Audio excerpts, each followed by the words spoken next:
I need answered that call not one time, not just 2 times, no, not even just 3 times, but 4 times, because they completed a 4-game sweep of the boogeyman, the New York Mets. So it's done, right? All done? 4 games, sure. Everybody good? Everybody good? Look, the Mets might not even make the playoffs for all we know. Everybody good? 6 and 7 for the year. 6 and 7. So it's all good. We're all good now. Mets, Phillies. Feeling better. We're all good. We're all good. They can beat the Mets. We know they can beat the Mets. We found that out. We know that they can dominate the Mets. We know they can mop the floor with the Mets. We know that they can. There's the microphone in center field that bothers Alec Boehm at Citi Field. But the Phillies win yesterday 6-4. The microphone. That was crazy. Looked like a satellite dish in come from behind fashion, the Mets score 4 runs in the top of the first inning, and then they don't get a hit the rest of the game. What was that about with Jesus Lazardo early on? I don't know. Sometimes you're not feeling good early. Roy Halladay used to have that all the time. He would give up a run in the first, and then he would just mow people down the rest of the way. It was mastery last night from Lazardo after that. The New York Mets, 5 hits, 4 runs in the first inning. The next 8, 0 hits, 0 runs. Jesus Lazardo, to your point, mastery. He goes 8 innings. Again, not another hit allowed, 10 strikeouts, no walks. And then Duran, just another ridiculously electric outing. Oh, boy. Going in and striking out all 3 batters that he faced. Juan Soto, Pete Alonso, Mark Vientos. So it's not like he went out against Acuna and Senger and Alvarez. No, he went out there against the heart of the Mets order and struck out all 3, and that's why there was so much excitement when that guy was acquired just before the MLB trade deadline, the day before the MLB trade deadline. So another great win for the Phillies. We're going to talk about it all day today, but also, Johnny, we're going to balance because it's not just a Phillies victory Friday. It's also a football Friday. All right, now we get down to business. And it's a championship football Friday, and it's still an undefeated football Friday as the Eagles get set to take on the Kansas City Chiefs in what some are calling the rematch of the Super Bowl. It is a rematch. We just don't look at it as like a revenge game for the Chiefs because what does a Week 2 win do for you after losing the Super Bowl? To me, it does nothing. And it didn't do anything for me when the Eagles beat the Chiefs in after Super Bowl 57. Yeah, did it make the sting of Super Bowl 57 loss go away? No, absolutely it did not. So it felt good to win the game. Yeah, but I'm sure the Chiefs will be extra motivated for this game, and there's all those factors. But as we have been saying throughout the course of the week, I have been almost over-the-top confident about this upcoming game Sunday. I just have. I don't think that I've ever seen you as over-the-top confident for a regular season game as you are for this one. And for a big game. This isn't Eagles-Panthers. No, this is a big one. You know, this is Eagles-Chiefs. But what I saw Friday night last week from the Kansas City Chiefs was nothing special. And then also the injury to Xavier Worthy. We'll see if he plays on Sunday. It was not even ruled out when Adam Schefter joined us on Wednesday, but he's going to be hampered. I don't think playing hearing yesterday. I was listening to BZ, I guess is their or BH, whatever their channel is out there. I was listening to some of their sports talk yesterday on the app, and they don't believe he's playing. I can't imagine. They don't think he's playing, so they think they're going into the game without that. And without, now, they also feel that they know exactly what they did wrong in the Super Bowl. Oh yeah. Okay. That's the chatter. Okay, so they know exactly what they did wrong. And what they did wrong is that they got away from their identity defensively. Okay. So that's what they were talking yesterday on Kansas City Sports Radio is exactly what I told you Mahomes was talking about. And the thing is that they went to the Super Bowl and they sold out to stop Saquon Barkley, and that's why they got blown out because they started to do something that they'd never done all year long.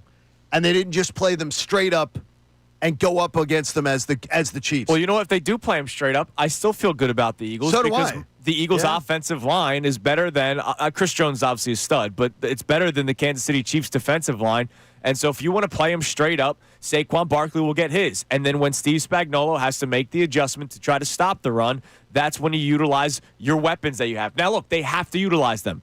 You can't go into this game with a game plan where A.J. Brown ends up having 1 catch, right? And he doesn't have a target till the fourth quarter. if I'm Kevin Patullo, even though he did not script the first 15 plays the last game against the Cowboys, and he said such earlier this week during his press conference, you sure as hell better be scripting an A.J. Brown something in the opening drive, a Devontae Smith something in the opening drive. Because it's not just getting those guys comfortable, it's also getting Jalen comfortable. And if Dallas Goedert isn't playing Sunday, he did not practice yesterday, still no 100% word on what his status will be for Sunday, you're going to need to get Jalen comfortable with those two guys again. He was very comfortable with Goddard in week one. He went to him early the first couple of drives. You're going to need to get A.J. Brown, Devontae Smith going so you don't lose them mentally, so you don't lose them physically, and so that Jalen Hurts gets comfortable early on. I said to you, we're going to talk about the Thursday night game later this hour. But last night, just watching Green Bay's passing offense, they do not have anyone the caliber, I believe, of A.J. Brown or Devontae Smith. Yeah, nowhere close. They have a bunch of guys. And they have a passing game that looks much more dynamic, sleek, and innovative. Sure. Kevin Patullo, your ball. There is zero reason why the Philadelphia Eagles should not have a passing game that looks at least comparable to what the Green Bay Packers can do. Right. By the way, everybody commandered out? Yeah. We'll talk about that later. You just wait because everybody commanded out. Today's one of these days where you smile if you were on the right side of history, even though it's early. It is early. I know. No, it is early. But it still is early. But, that team's looking old. It is early. Eagles-Chiefs on Sunday. We'll talk about it throughout the course of the show today. Andrew Deco going to be joining us for 2 hours today. A question that we're going to have for you coming up in the next segment is how this game plays out. Because last time these two teams played, it was the defense that won it. Jalen Hurts was spectacular in the Super Bowl, obviously wins Super Bowl MVP. But early on, it was the fierceness and ferociousness of the Eagles defense that got to Patrick Mahomes and made Patrick Mahomes look uncharacteristic. Patrick Mahomes can say whatever he wants about the defense playing away from their game and selling out to stop the run. Mahomes wasn't good in the Super Bowl. The Eagles defense allowed that to happen or made that to happen. But, man, look, all I know is all week long I've been feeling better and better. And I wake up again on this Friday morning, and I'm not going to all of a sudden change on you. Like, I love the Eagles this Sunday. Love them. It's a chest day. That's a Friday. capital L. Yes, capital okay. L. I brought it up yesterday. I read an article on Fox. I feel like it's deja vu leading up to the Super Bowl. Yeah, but they have Mahomes and Reed. Okay. I respect the hell out of those two. Absolutely. And I respect the hell out of Steve Spagnuolo. But look at what this Eagles team has been able to accomplish. Well, this is one of those days where usually on a Football Friday, I'm really interested in what the callers, texters, listeners have to say about how they think it's going to get done. I'm fascinated by you today because your over-the-top confidence, first of all, I love it. I also, though, I'm confident. Like, I feel good about the game. I'm not where you are. But I feel good about the game. So I'm anxious to hear how you think it's going to play out because in my mind, the Eagles Super Bowl was won by their defense. Patrick Mahomes didn't get across the 50 to the third quarter? The Eagles defense won that Super Bowl. The Eagles defense gave them short fields to put points on the board. The defense led them to win the Super Bowl. I do not believe the Eagles defense is going to be able to win this game in that fashion on Sunday. I think it's going to have to be the offense. So I can't wait to hear because you obviously have a thought process. Yeah. Of where you're so confident. I'm anxious to hear where it shows up. Be prepared for another boring answer. That's fine. No, you know what, though? But boring can be good. Well, it was boring last week. They're 1-0. It was boring all of 2024, and they were Super Bowl champions. It absolutely can be. So we'll talk about that coming up next. We also want to hear from you at 610-632-0975. Last time around, it was the defense that won the game for the Eagles. Even though Hurts was spectacular, let's face it, without Jalen Carter being a menace, Cooper DeJean's pick six, Zach Bond's interception, who knows how that game plays out. What will it be like this Sunday? What are you expecting? How does it have to go? You tell us at 610-632-0975. We'll discuss that among ourselves coming up next. Also, still Phillies throughout the day today after that incredible 4-game sweep of the New York Mets. It is a happy, sanity Football Friday here on Kincade Salciunas 97.5 The Fanatic. Do you feel unfulfilled?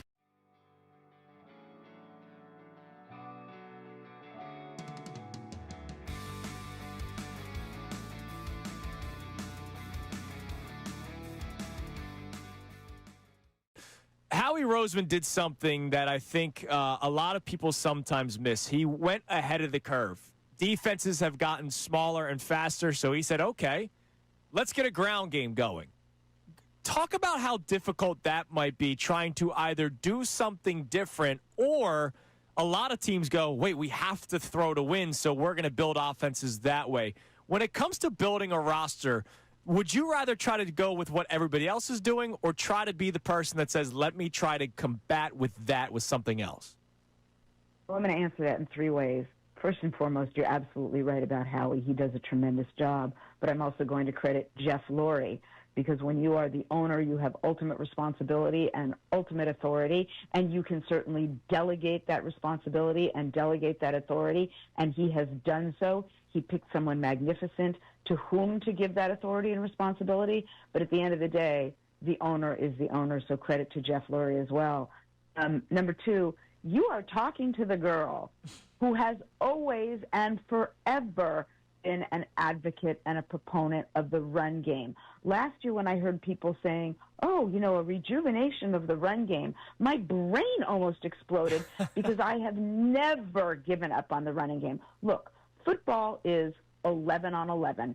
That's math, and that's math that even I can do, and I suck at doing math. But if you've got a solid, good, and in the case of the Eagles, tremendous running game, well, guess what? It's going to take defenders on the other team to slow that down, and by definition, that's going to make your quarterback's job easier, your receiver's jobs easier, because if you've got to put attention on a running game, which Eagle opponents did, you're freeing up other people. So I love what he did. That you were able to, and I'm saying you because you're Philadelphians, go out and get the back of the quality you did from a divisional opponent is, well, I'll use my mom's word, wowie.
We have it too much ingrained in us where it's you finally got a franchise that gives you a bully on the block, that gives you one of the greatest teams in all of pro sports. And we got people who want to, the Commanders look good and Jaden Daniels looks good and want to suck their thumbs. I don't get it. I do not get it. I waited my whole damn life to have a team like this, and I refuse to be scared of it. I refuse.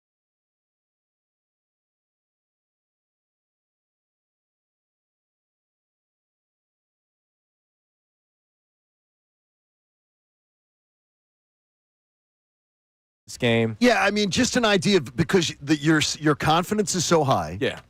I just want to know, because to me that means I know you, so I know that you've played it out in your head. Yeah. So I'm not going to give you like X and O analysis. No. Like our man Andrew Deco will today. He's going to be with us for 2 hours today from 8 to 10 on this Football Friday.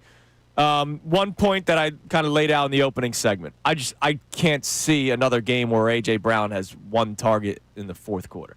Right. I think the offense gets going early. Now, do I think they score on their first 3 drives like we saw against the Cowboys? No, because that would be incredibly impressive to do that back-to-back games. But I think Kevin Patullo will have in-game adjustments, unlike the last game. But mainly, I look at the Eagles' defense. And you're saying how you don't think it's going to be the defense that wins it this time around. Maybe not you think in it'll that. be more No, offense. not in that fashion. Right, of course. Do I think the defense is going to play a good game? Yeah, I expect the Eagles defense to be good. I expect them to be very good on Sunday because you're going very. You're saying like the V word. Okay. Who do they have to stop? Like Hollywood Brown had a nice game last week for them. He's like their big speed threat, right? Xavier Worthy's most likely not going to play. Rashee Rice is suspended. Their ground game, Pacheco is not the back that he was pre-injury. When remember he broke his femur last year. It was a really bad break last year. Or he could be rounding in shape. I don't know. I don't know about that. Like whether he's going to. Now, it could be just early on. They were down early, so it's not like they had many chances to run the football, so they had to throw. And look, you have Patrick Mahomes, but I saw this Eagles defense get in his face constantly, and with Jalen Carter ready to go after being ejected from week 1, I think he's just going to make everybody better on that defensive line. That I just think Patrick Mahomes will be uncomfortable. Dak Prescott was way too comfortable last Thursday. He was. I don't believe that Patrick Mahomes will be comfortable for 4 quarters. I don't believe there is a weapon other than Patrick Mahomes that can beat you, and Mahomes has to throw it to somebody. And if it is Hollywood Brown, I got Quinyon Mitchell on him.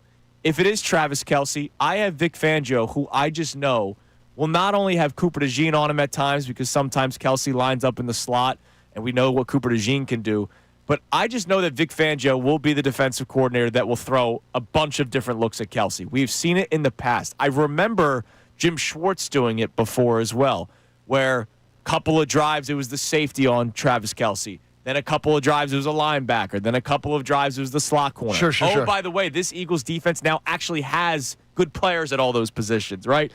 If I told you 5 years ago they had a linebacker traveling Travis Kelce, you'd go, well, that's not a good game plan. Yeah, linebacker. Now you have Zach Bond or Jahad Campbell, and it doesn't have to be one all the time. It could be one or the other. I think they're going to throw a bunch of different looks toward Travis Kelce, despite what you think about him, despite the whole Taylor Swift stuff. I still think he is a threat.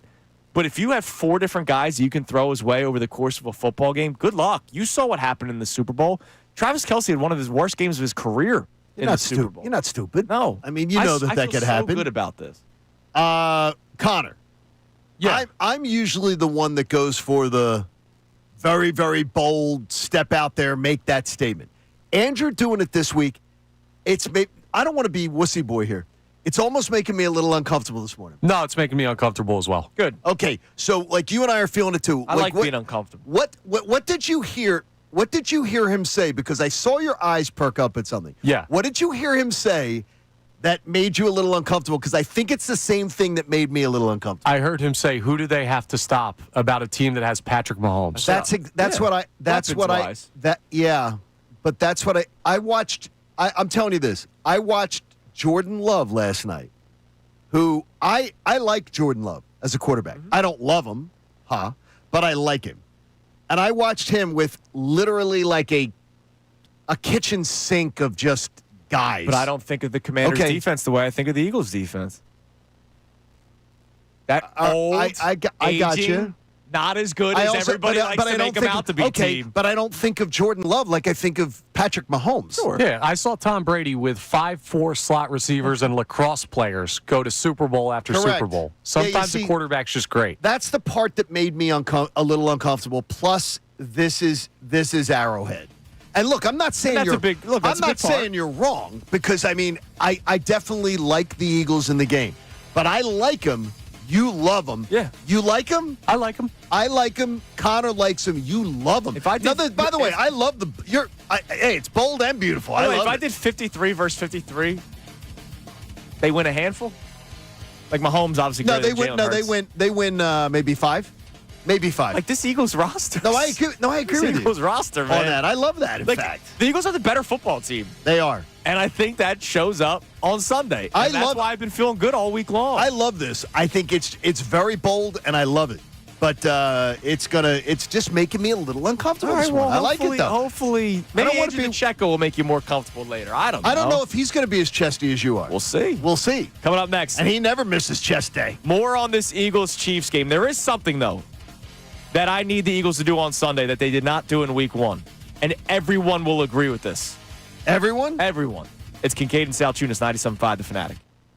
Now on 97.5 The Fanatic Sports Update. The Phils finish off the sweep. I'm Connor Thomas, and the Phillies had a major comeback win over the Mets last night, scoring 6 unanswered after going down 4-0 in the first inning. Jesus Lazardo struggled early, but wound up with 8 innings, 7 of them scoreless, and he retired 22 straight from the end of the first inning on. Otto Kemp led the way for the offense. He was 2 for 4 with a homer and 3 RBIs, and it was a great overall series for the Phils. Rob Thompson talked about the win after the game. Was probably as impressive a win as we've had all year. You know, Lazardo gives up the 4 in the first, and then he just settled right in. It's really unbelievable, and the offense kept coming. They just didn't quit, and it was just a great win overall. The Phils hold an 11-game lead in the NL East, so that one's all about wrapped up. They'll start a 3-game series with the Royals at the bank tonight. Game 1 is at 6:45. Michael Lorenzen back in town facing Walker Buehler in his Phillies debut. The Eagles are just 2 days away from their Super Bowl rematch with the Chiefs at Arrowhead. Dallas Goedert again did not practice yesterday with a knee issue, so we'll be watching that closely. Landon Dickerson and Jalen Hunt were full participants. Nick Sirianni will meet with media at 11:50. We'll talk to Andrew Deco starting in the 8 o'clock hour for the remainder of the show. Kevin Nagandi joins us at 8:55. This update's brought to you by Bet365. Football's back. Get ready for the season at Bet365. When it comes to sports books, Bet365 has it all. Download the app today and see why it's never ordinary at Bet365. I'm Connor Thomas on your home for the best Birds coverage, 97.5 The Fanatic. Previously.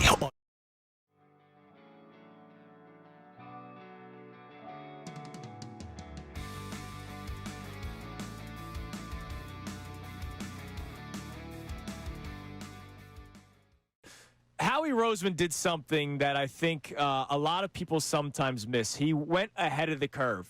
Defenses have gotten smaller and faster, so he said, okay, let's get a ground game going. Talk about how difficult that might be, trying to either do something different, or a lot of teams go, wait, we have to throw to win, so we're going to build offenses that way. When it comes to building a roster, would you rather try to go with what everybody else is doing, or try to be the person that says, let me try to combat with that with something else? Well, I'm going to answer that in 3 ways. First and foremost, you're absolutely right about Howie. He does a tremendous job. But I'm also going to credit Jeff Lurie, because when you are the owner, you have ultimate responsibility and ultimate authority, and you can certainly delegate that responsibility and delegate that authority, and he has done so. He picked someone magnificent to whom to give that authority and responsibility, but at the end of the day, the owner is the owner, so credit to Jeff Lurie as well. Number 2, you are talking to the girl who has always and forever been an advocate and a proponent of the run game. Last year when I heard people saying, oh, a rejuvenation of the run game, my brain almost exploded because I have never given up on the running game. Look, football is 11 on 11. That's math, and that's math that even I can do, and I suck at doing math. But if you've got a solid, good, and in the case of the Eagles, tremendous running game, well, guess what? It's going to take defenders on the other team to slow that down, and by definition, that's going to make your quarterback's job easier, your receiver's jobs easier, because if you've got to put attention on a running game, which Eagle opponents did, you're freeing up other people. So I love what he did. That you were able to, and I'm saying you because you're Philadelphians, go out and get the back of the quality you did from a divisional opponent is, well, I'll use my mom's word, wowie.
We have it too much ingrained in us where it's you finally got a franchise that gives you a bully on the block, that gives you one of the greatest teams in all of pro sports.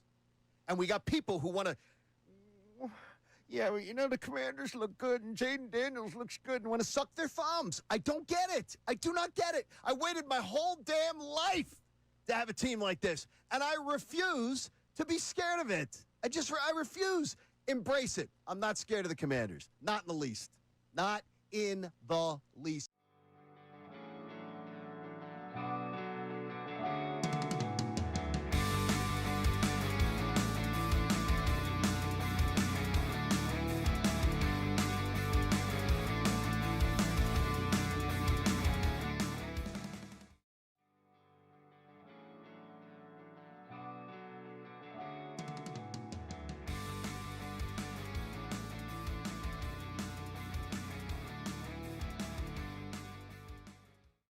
Howie Roseman did something that I think a lot of people sometimes miss. He went ahead of the curve. Defenses have gotten smaller and faster, so he said, okay, let's get a ground game going. Talk about how difficult that might be, trying to either do something different, or a lot of teams go, wait, we have to throw to win, so we're going to build offenses that way. When it comes to building a roster, would you rather try to go with what everybody else is doing, or try to be the person that says, let me try to combat with that with something else? Well, I'm going to answer that in three ways. First and foremost, you're absolutely right about Howie. He does a tremendous job. But I'm also going to credit Jeff Lurie, because when you are the owner, you have ultimate responsibility and ultimate authority, and you can certainly delegate that responsibility and delegate that authority, and he has done so. He picked someone magnificent to whom to give that authority and responsibility, but at the end of the day, the owner is the owner, so credit to Jeff Lurie as well.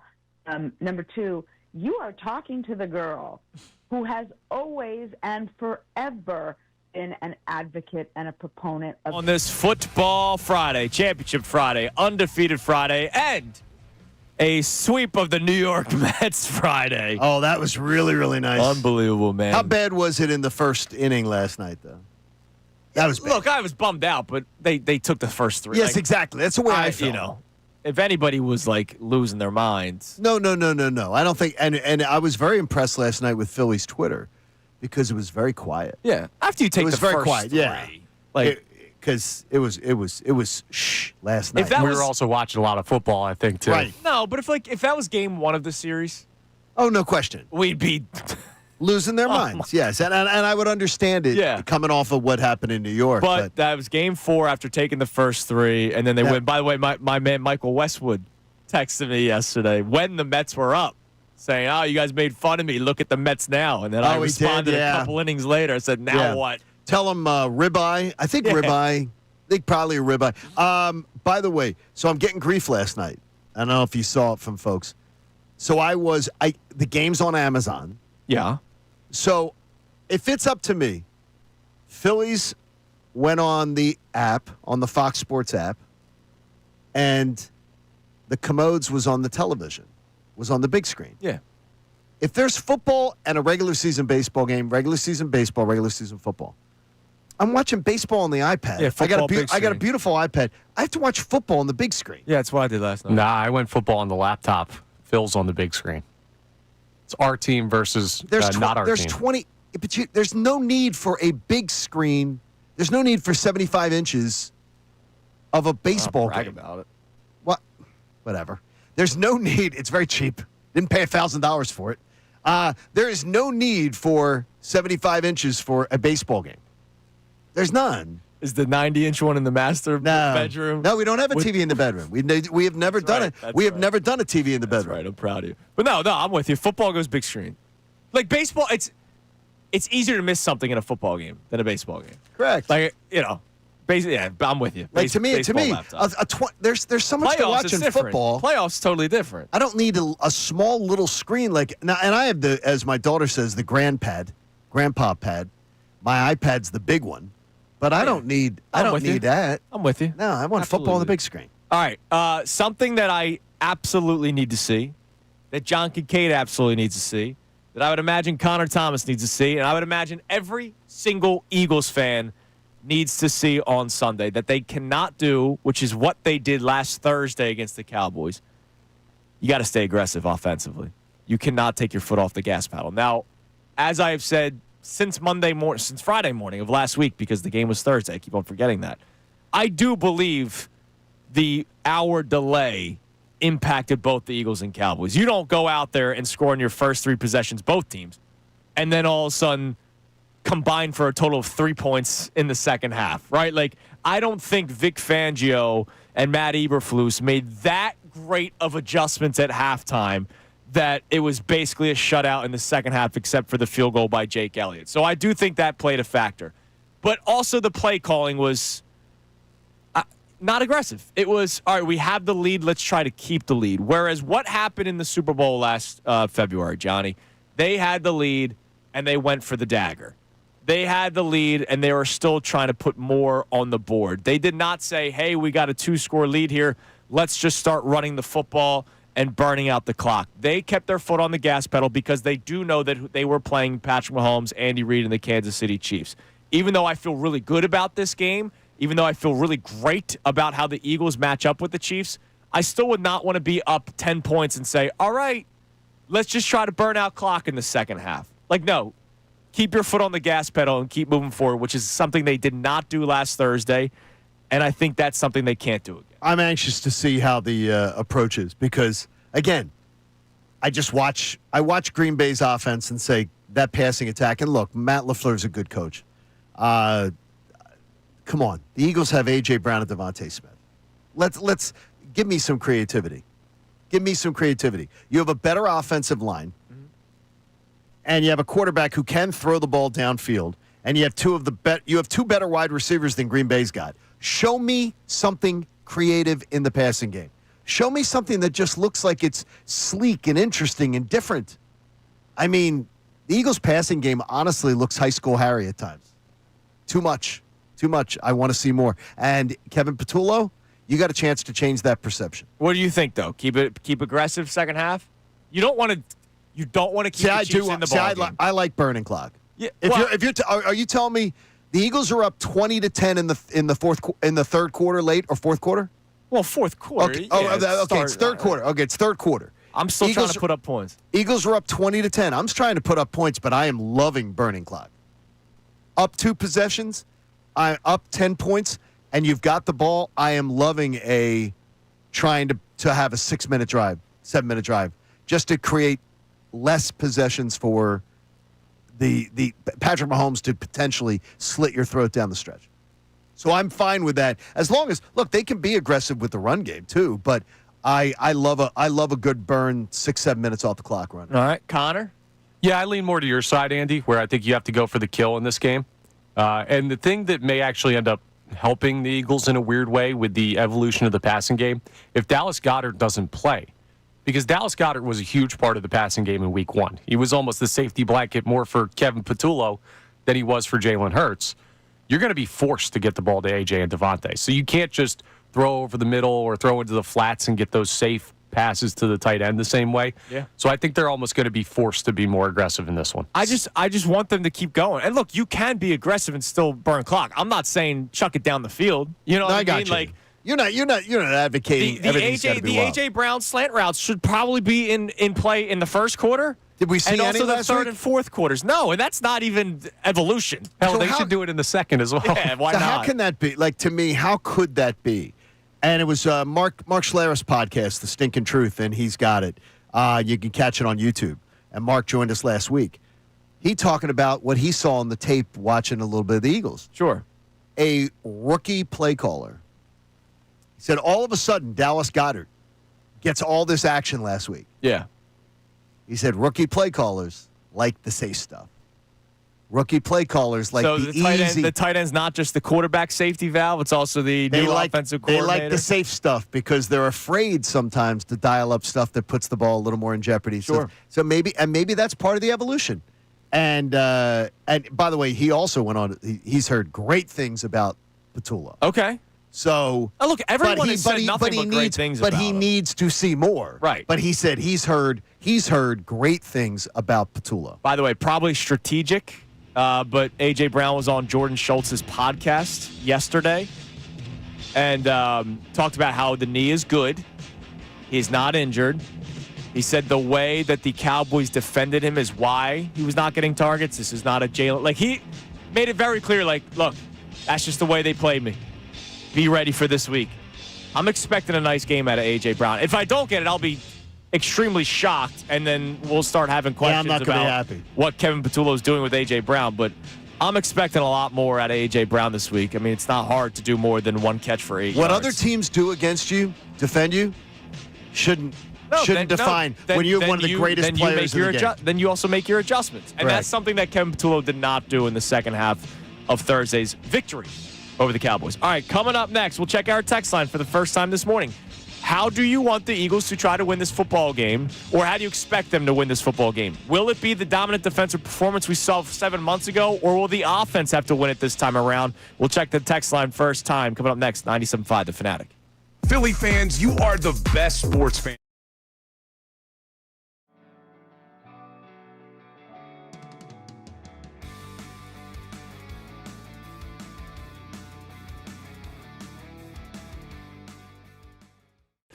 Howie Roseman did something that I think a lot of people sometimes miss. He went ahead of the curve.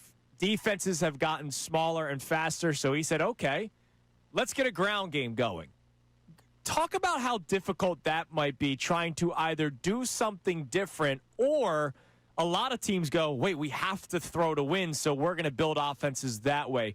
When it comes to building a roster, would you rather try to go with what everybody else is doing, or try to be the person that says, let me try to combat with that with something else?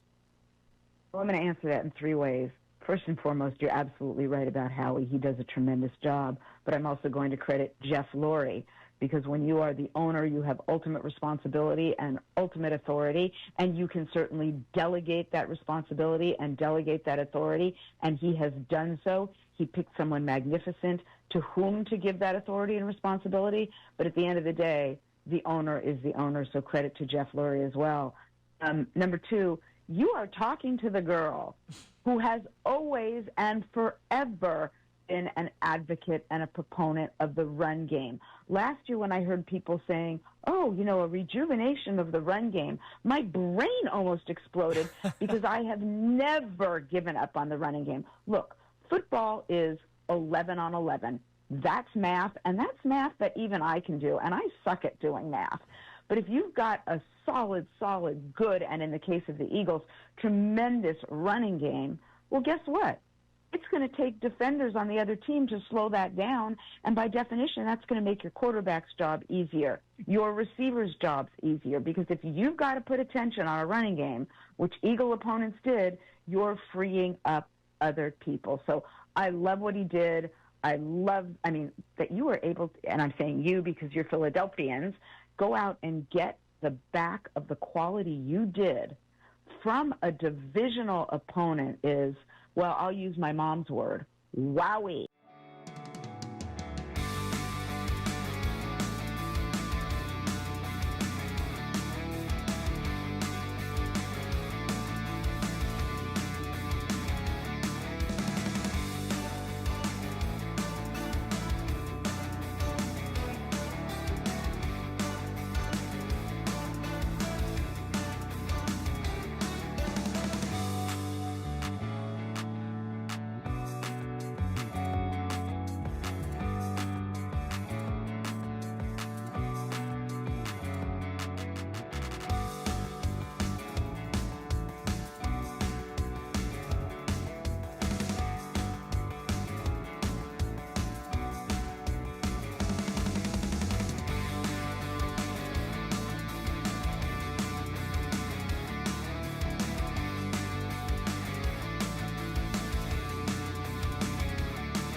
We have it too much ingrained in us where it's you finally got a franchise that gives you a bully on the block, that gives you one of the greatest teams in all of pro sports.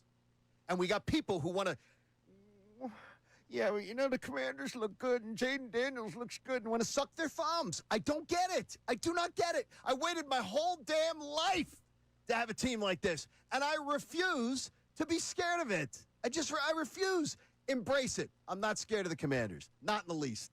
Not in the least.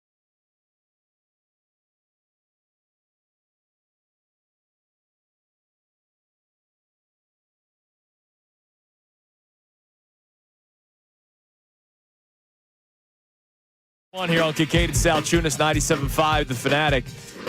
Was just talking high school football during the commercial break with Johnny and Connor because yesterday was the first one of Unfiltered where they announced the high school athlete of the week. And I think that's a really cool thing that they're doing in the afternoon. So congratulations to Cherokee's Brendan Markovsky.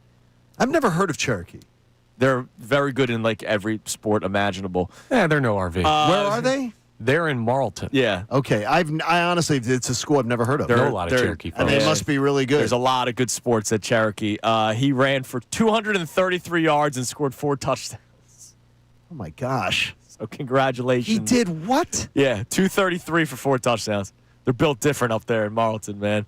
All right, Okay, that's ridiculous. let's check our text line. Eagles, Chiefs. I feel extremely comfortable and confident. And it's getting to the point where it's almost concerning John and Connor. I just feel good, and I felt good all week long. This isn't just say, hey, I woke up Friday, let me try to get a reaction. Like, I've been saying it since, Tuesday? I just the only feel good. The only part of it is I think, and I'm not going to. I don't want to use the word dismissive because I know the respect you have for Patrick Mahomes. No, yeah. Your analysis on Mahomes and the Eagles facing Mahomes is a little light to me. Okay. Not dismissive because I know you respect him. Flippant, perhaps? No, not and I love flippant. I love that word. A little light. There is nobody in the NFL who can do more with less than him. Nobody. I think they unleashed Jahad Campbell. I don't know why.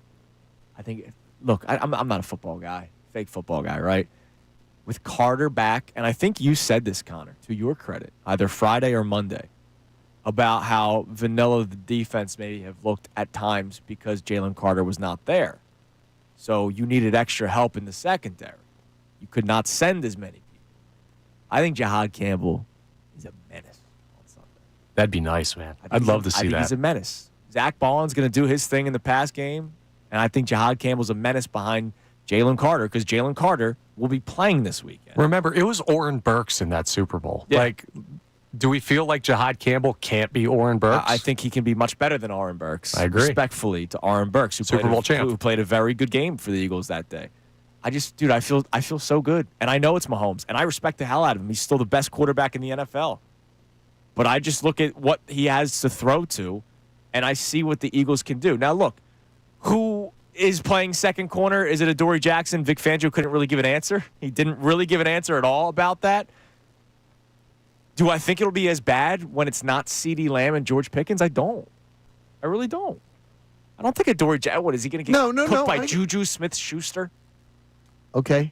I just tell you, I think I think it is different. Let's put it this way. I just think it's a little bit different. All right. And it's not just the quarterback. Like, let's think about history a little bit. We talked about Andy yesterday. How many times did we see Andy in his time here do a lot with a great quarterback and no wide receivers? Sure, I got you. Yeah, he did. I got you. But I don't understand why that has continually been his also philosophy. Yeah, I don't get that. But he's won weird. enough championships to say, John, you need to go sit at the kiddie table. I know exactly what I'm doing. I'm the greatest coach of all time. But look at how good they were with Tyreek Hill. Like, it was like a different level with Tyreek Hill, and then they don't keep Tyreek Hill, and it's not been the same offensively, at least through the air. We'll see. All right, what do we got on the text line? Ben from Bucks County will lead us off, and he says, I like the Eagles in every game where we don't turn the ball over. I don't believe that a team can beat us without winning the turnover battle against us, but if we don't turn the ball over at all, I believe we win every game we play. Look, and now I'll be interested to see how Spags defends the Eagles.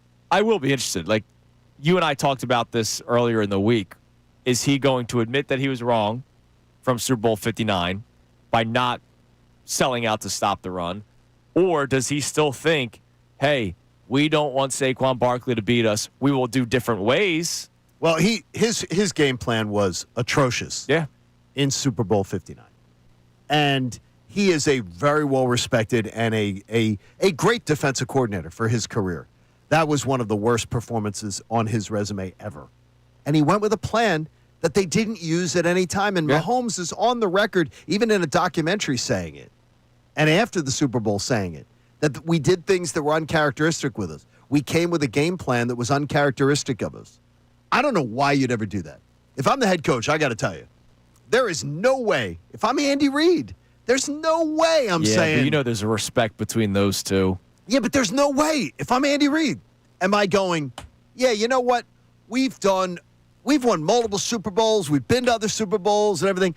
Oh, wait, you know what? For this one game, we're going to throw that entirely out the window and do something completely differently.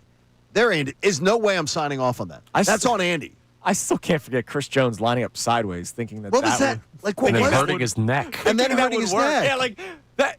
That makes no sense. Yeah, but they had to. And the weird thing is, they had to practice that, right? They must have. Yeah. I don't think they all of a sudden said, "Hey, Chris, line up sideways." Like they had to practice that. Or did he just go rogue? Or did he just go rogue? Maybe, I don't know. It's not smart. That looked so stupid. I think even Brady. It was so stupid. I think Brady commenting on it on the broadcast was like, "Yeah, that's interesting." That's not a smart play. That was interesting. No, the Eagles were so good last year. They broke everyone's brains from game plan to strategy to everything. Yes. All right, what else you got on the text line? You can text the show at 610-632-0975. We also have a check-in from our guy Joe the Cynic, who says, I'm feeling confident with the Eagles this weekend. The only thing of real concern is that patented shovel pass that Reed loves in short yardage situations. All right. That's fine. Yeah, I'm not worried about that. They have to be able to cross the 50-yard line first, unlike they did the entire Super Bowl pretty much. I think the Chiefs will look better this time around. I don't think it's going to be 40-6 at some point. All right, do my 6-minute check. There's usually a TV timeout that the network imposes around the 6-minute mark of the fourth quarter. 6 minutes left in the game. That TV timeout comes. Is the game hanging in the balance? 27-17. Eagles are up. Holy hell, that's exactly the numbers I had in my head. Really? Yeah. Eagles got a two-score lead. I think exactly. I think that's about the margin, and Kansas City has the ball. Well, if Kansas City has the ball, then they score and it's a 3-point. No, but that's what I see it being. Okay. I see Kansas City potentially like making it nerve-wracking at the end. Sure. But that's what I see the game it is a being. 1.5-point spread, right? Eagles 1.5-point favorites. Like Vegas isn't telling you that it's going to be a blowout by any means. And by the way, that number just holding. Yeah. It's just telling you. It's just held. So there hasn't been much movement, which is great. Go Birds. Come on, man. Go Birds. All right, coming up next, we'll check more of our text messages. How do you think this game will need to play out for the Eagles to win and beat the Chiefs again 7 months after beating them in Super Bowl 59? Reaction to the Phillies Sanity Week. It's kind of been the same question every day. Feeling better? You have to. At this point, if you're not feeling better, then you're just miserable. Like, that's it, right? Like, no, after sweeping the Mets, the one one just team being miserable that at I think that point. everybody was worried about, after sweeping them for 4 games, you're just being miserable if you're not feeling any better. We'll check our text line, but also coming up next, we haven't talked much about it yet. Those dangerous Commanders last night. What a game for the... Oh, wait. Well, yeah. Ooh. Talk about that next. Kincade Salciunas, 97.5, The Fanatic. Now on 97.5 The Fanatic Sports Update. Bills make the comeback. I'm Connor Thomas, and the Phillies had a major comeback win over the Mets last night. They scored 6 unanswered after going down 4-0 in the first inning. Jesus Lazardo struggled in that first inning, but wound up throwing 8 innings, 7 of them scoreless. He retired 22 straight from the end of the first on to the end of his outing. Otto Kemp led the way for the offense. He went 2 for 4 with a homer and 3 RBIs, and it was a great overall series for the Fightins. A great win to round out the series. Rob Thompson talked about it. Was probably as impressive a win as we've had all year. You know, Lazardo gives up the 4 in the first, and then he just settled right in. It's really unbelievable, and the offense kept coming. They just didn't quit, and it was just a great win overall. Phil's holding an 11-game lead in the division. The magic number's down to 5. Things are looking good for the potential back-to-back NL East champs. They started a 3-game series with the Royals at the bank tonight. Game 1's at 6:45. Michael Lorenzen versus Walker Buehler. Eagles are 2 days away from their Super Bowl rematch with the Chiefs. Dallas Goedert out of practice again yesterday with that knee injury. Landon Dickerson, J-Lux Hunt, full participants. We'll hear from Nick Sirianni at 11:50. We'll talk to Andrew Deco starting at 8 a.m. till the end of the show. Kevin Negandhi at 8:55. This update's brought to you by BetParks Online Casino and Sportsbook. Live bet sports on the BetParks app and play all your favorite casino games. There's always another way to win on the BetParks Online Casino and Sportsbook app. I'm Connor Thomas on your own for the best Birds coverage. 97.5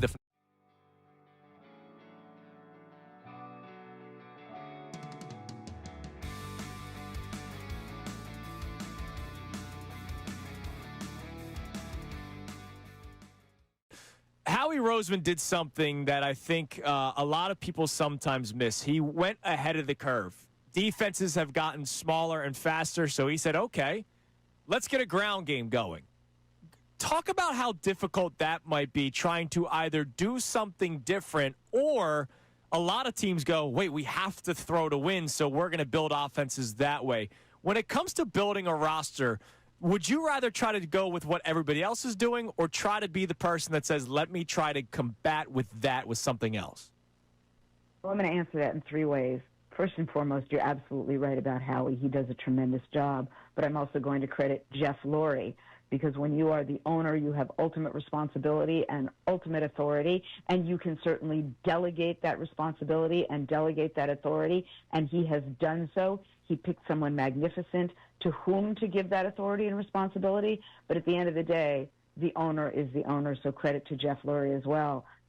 Number 2, you are talking to the girl who has always and forever been an advocate and a proponent of the run game. Last year when I heard people saying, oh, a rejuvenation of the run game, my brain almost exploded because I have never given up on the running game. Look, football is 11 on 11. That's math, and that's math that even I can do, and I suck at doing math. But if you've got a solid, good, and in the case of the Eagles, tremendous running game, well, guess what?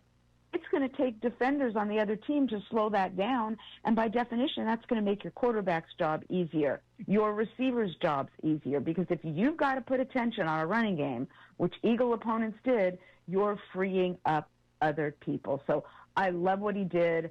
That you were able to, and I'm saying you because you're Philadelphians, go out and get the back of the quality you did from a divisional opponent is, well, I'll use my mom's word, wowie.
We have it too much ingrained in us where it's you finally got a franchise that gives you a bully on the block, that gives you one of the greatest teams in all of pro sports.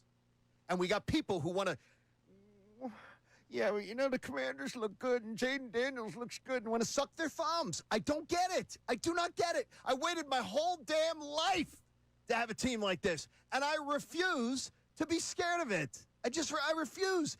Embrace it. I'm not scared of the Commanders. Not in the least. Not in the least.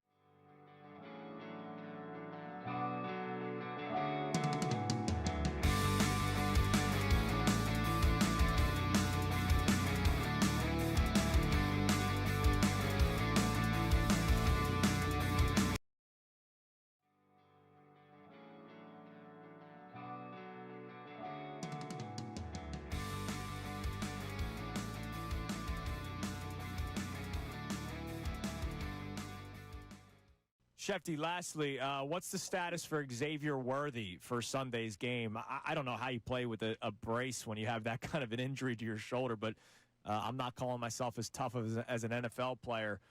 Andy Reid saying it's day to day. Do you believe Xavier Worthy will be playing Sunday against the Eagles? My guess would be no. And if he does play, he'll play with a harness. And I don't know how effective he'll be with a harness when you're a little guy and a fast. I don't know those. Championship Friday, undefeated Friday, and a sweep of the New York Mets Friday. My God, is today a beautiful day. Oh, it's going to be And gorgeous. we'd love for you to be a part of it. You could text in, call in 610-632-0975. Overall celebration of the Phillies, because it only should be celebration. If you are still worried or something, well, look, seriously, I get these people. Look, I understand, like, if you think this team has flaws and all that kind of stuff, but I'm saying if you don't feel better after these 4 games, then I don't know what you need. You need alcohol. If you think somebody, You need God. Like, come on, if you man. think this team isn't like you have some glaring issue with this team, do every other team in baseball, please. Just stop it. Stop. Stop.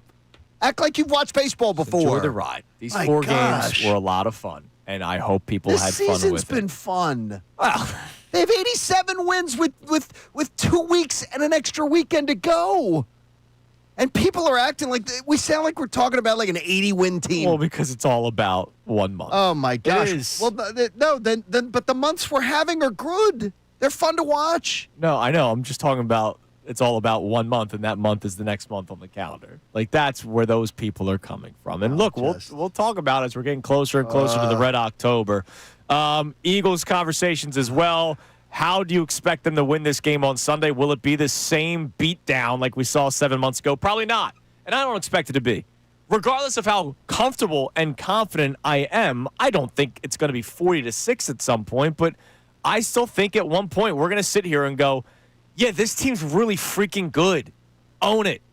Tired of the whole hungry dogs run faster. Yeah, none of this. That is a stuff. big dog. This is a dog. This is a dog that's been eaten, but it's tough. I've been crying about this for a while. It's just, the mentality of the 100 dogs run faster. Enough of this crap. We're the biggest dog on the block. We're the best team in the league. Oh, yeah, man. The We got best that roster in vicious the bark. league. Stop acting. Stop playing like you're an underdog. Stop setting expectations like you don't want to own them. Even that Own bark them. was wimpy. That's a wimpy bark. I need to. It's the only bark we got. That's the There only you go. bark You we have. can clip that and use it. Man, that's wimpy. All Yeah, right. pass. Last night, as you're listening to 97.5 The Fanatic, WPEN, HD1 Burlington, Philadelphia, a Beasley Media Group station broadcasting live from the Comcast Business Studio, powering possibilities. Last night, Packers hosted the Green Bay. What? Hosted the Washington Commanders. Uh-huh. The Packers win 27-18. So That sounds close. spread hit and the under hit. Packers got beat it the on that Commanders. under. Josh Jacobs, anytime touchdown. We talked about that yesterday as well. 10 straight games. I didn't realize. I heard it on the overnight. 10 straight games where Josh Jacobs has scored a touchdown for the Packers. He's been a big addition for them. And one of the things I really thought the Packers should do this year was utilize the ground game some more. And Jordan Love still had a very good day yesterday. 19 of 31, 292 yards and 2 touchdowns. And Tucker Kraft, the big day, 6 catches, 124 yards and a touchdown. Nothing prolific. I mean, nothing like. But Jordan Love looks very comfortable. Yeah. Very under control. Looks like a third-year quarterback, like a guy who sort of knows what he's doing now. And who looked like a second-year quarterback yesterday. Jaden Daniels, Michael Jordan, excuse me, again has trouble throwing the ball down the field. I don't think he throws a good deep ball. He doesn't have a deep passing game. Everything's got to be intermediate or underneath. I have been telling you about that play chart. You can go to NFL.com. You can go to the Next Gen Stats page. You can go to the throw chart. And you can look at individual games. You can look over a course of a season. And look at what Jaden Daniels did last year. Everything was underneath, toward the sidelines, mainly to his right, which is something a lot of people pointed out that Jalen Hurts did early in the season and early in his career. And that's okay. You want to get your rookie quarterback comfortable. Yeah. But then what happens after the rookie season? You have 17 games plus playoffs of tape. And defensive coordinators, from the best ones to Vic Fangio to the ones people want run out of town, I don't know which defensive coordinators that is right now, They all have a lot of information to look at and look at tendencies. So the top paid defensive minds in the world then tell some of the most top defensive players in the world, and the Packers are a good defense, hey, this is something to look for. And then Jaden Daniels looks uncomfortable. C.J. Stroud, Jaden Daniels. It's these things. They anoint these guys. 1 year, and people just get anointed. I think C.J. Stroud is going to be a good quarterback. I think Jaden Daniels is going to be a very good quarterback. Sure. I really do. But he's not ready yet. So first half yesterday, he was 9 of 15, which it's good completion percentage. That sounds good. You guys know how many yards? 60. Connor? 35. 49. There you go. 9 of 15 for 49 yards. Again, everything underneath. Bum, bum, ba-doom. That's it. Like that, and so at some point, and I still think, as you just said, Jaden Daniels is still going to be a good quarterback in this league. But early on in year 2, defensive coordinators now have tape on you. They know some of your tendencies. They know where you like to go with the football. They know what to take away from you. Just like the Chiefs tried taking away the run from the Eagles in the Super Bowl, and then the Eagles responded by throwing all over the field. And Jalen Hurts did that well. We have to see Jaden Daniels and the Commanders have an answer now to what defenses are taking away from them. And now we didn't learn much week 1, right? Week 1 we didn't learn much when they beat the Giants, but week 2, they didn't look good against a good defense in the Packers. And to your point, injured Austin Eckler gets carted off yesterday. It's a shame. He may have an ACL tear and he may be done for the season. That he's getting the MRI today, but that's what the fear is. Or is it Achilles? Or Yeah, Achilles, I thought it was Achilles. sorry, Achilles. Yeah, it looks like it's Achilles. That's something that they're going to, we'll get that answer at some point today. It's an old football team. It is. And that's what I didn't understand how you get Jaden Daniels and you say to yourself, well, we're going to load up and get older. And by the way, they putzed around with McLaurin, like his actual weapon, and now he's there. They did end up giving him the contract, but it was a weird offseason for them. Don't understand it. Where I think they paid a lot of the wrong guys early. Then you go deep into camp without your number 1 receiver because he was doing the hold in. I'm telling you, we have been saying this since May when the schedule came out. The Commanders aren't the same team as last year. No, they're just not it's what we talked about yesterday. The Commanders aren't the threat. The Green Bay Packers are the threat. That's why we wanted the Commanders to win. Because you want to win a Super Bowl. It would have been good to see Green Bay lose last night because if you want to win a Super Bowl, the team that's the threat is the Packers. Would we be saying the same thing if we saw Washington go into Green Bay and beat that team? Yes. Because that conversation could be different. Yes, because you take care of your business. You got a chance to take care of your business with the Commanders twice. That's a totally different advantage. And as we heard from Vegas, the Eagles' Super Bowl odds improved better with a Green Bay loss. Their odds to win a Super Bowl would have immediately improved with a Green Bay loss over a Commanders loss. Yeah, and I get that. That's all you need to know is that they're the bigger threat. I was just looking at the division first, and I still am, and I feel great about the division this morning. There's no reason to worry about the division, is there? Well, there's always a reason to look at the division. I don't know what to look at it or to worry about it. By the way, I don't know what it was before yesterday. Okay. I have the updated odds. Oh, all right. Okay. To win the NFC Championship. Uh-huh. Eagles are now tied with the Green Bay Packers at plus 360. To win the Super Bowl, the Eagles are slightly ahead of the Packers because obviously the Eagles have done it already.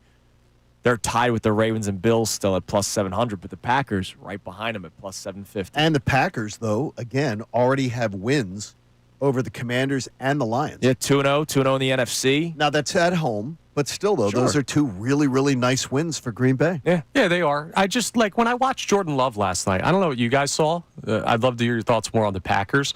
There are throws, he's a good quarterback, but there are throws that great quarterbacks in this league make that he just misses. He feels like a step below where he needs to be a great playoff quarterback when we get to that point. It's weird that you say feels it. I have a feeling that he feels pressure that doesn't exist sometimes, too. sure. Yeah. It seems that way. Little skittish. Not as much as we saw Jaden Daniels. No. But Jaden Daniels gets real I'm just saying, again, Jaden Daniels, I didn't see anything special from the Commanders yesterday.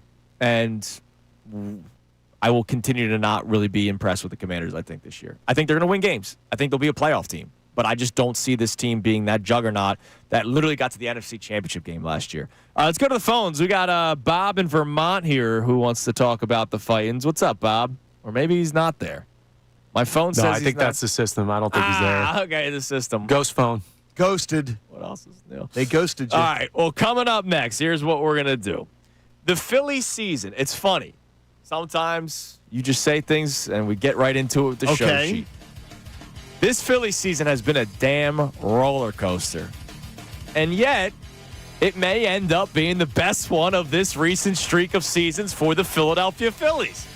You may not believe it because it has been an emotional ride up and down filled with frustration and angst, and sometimes we've had fun. No set lineups. No set lineups, platoons, you name it. There's been a lot of things to complain about this year. However, it's going to end up being the best one since 2022. It's Kincade Salciunas, 97.5, The Fanatic. Attention, Delaware Valley. 97.5 The Fanatic.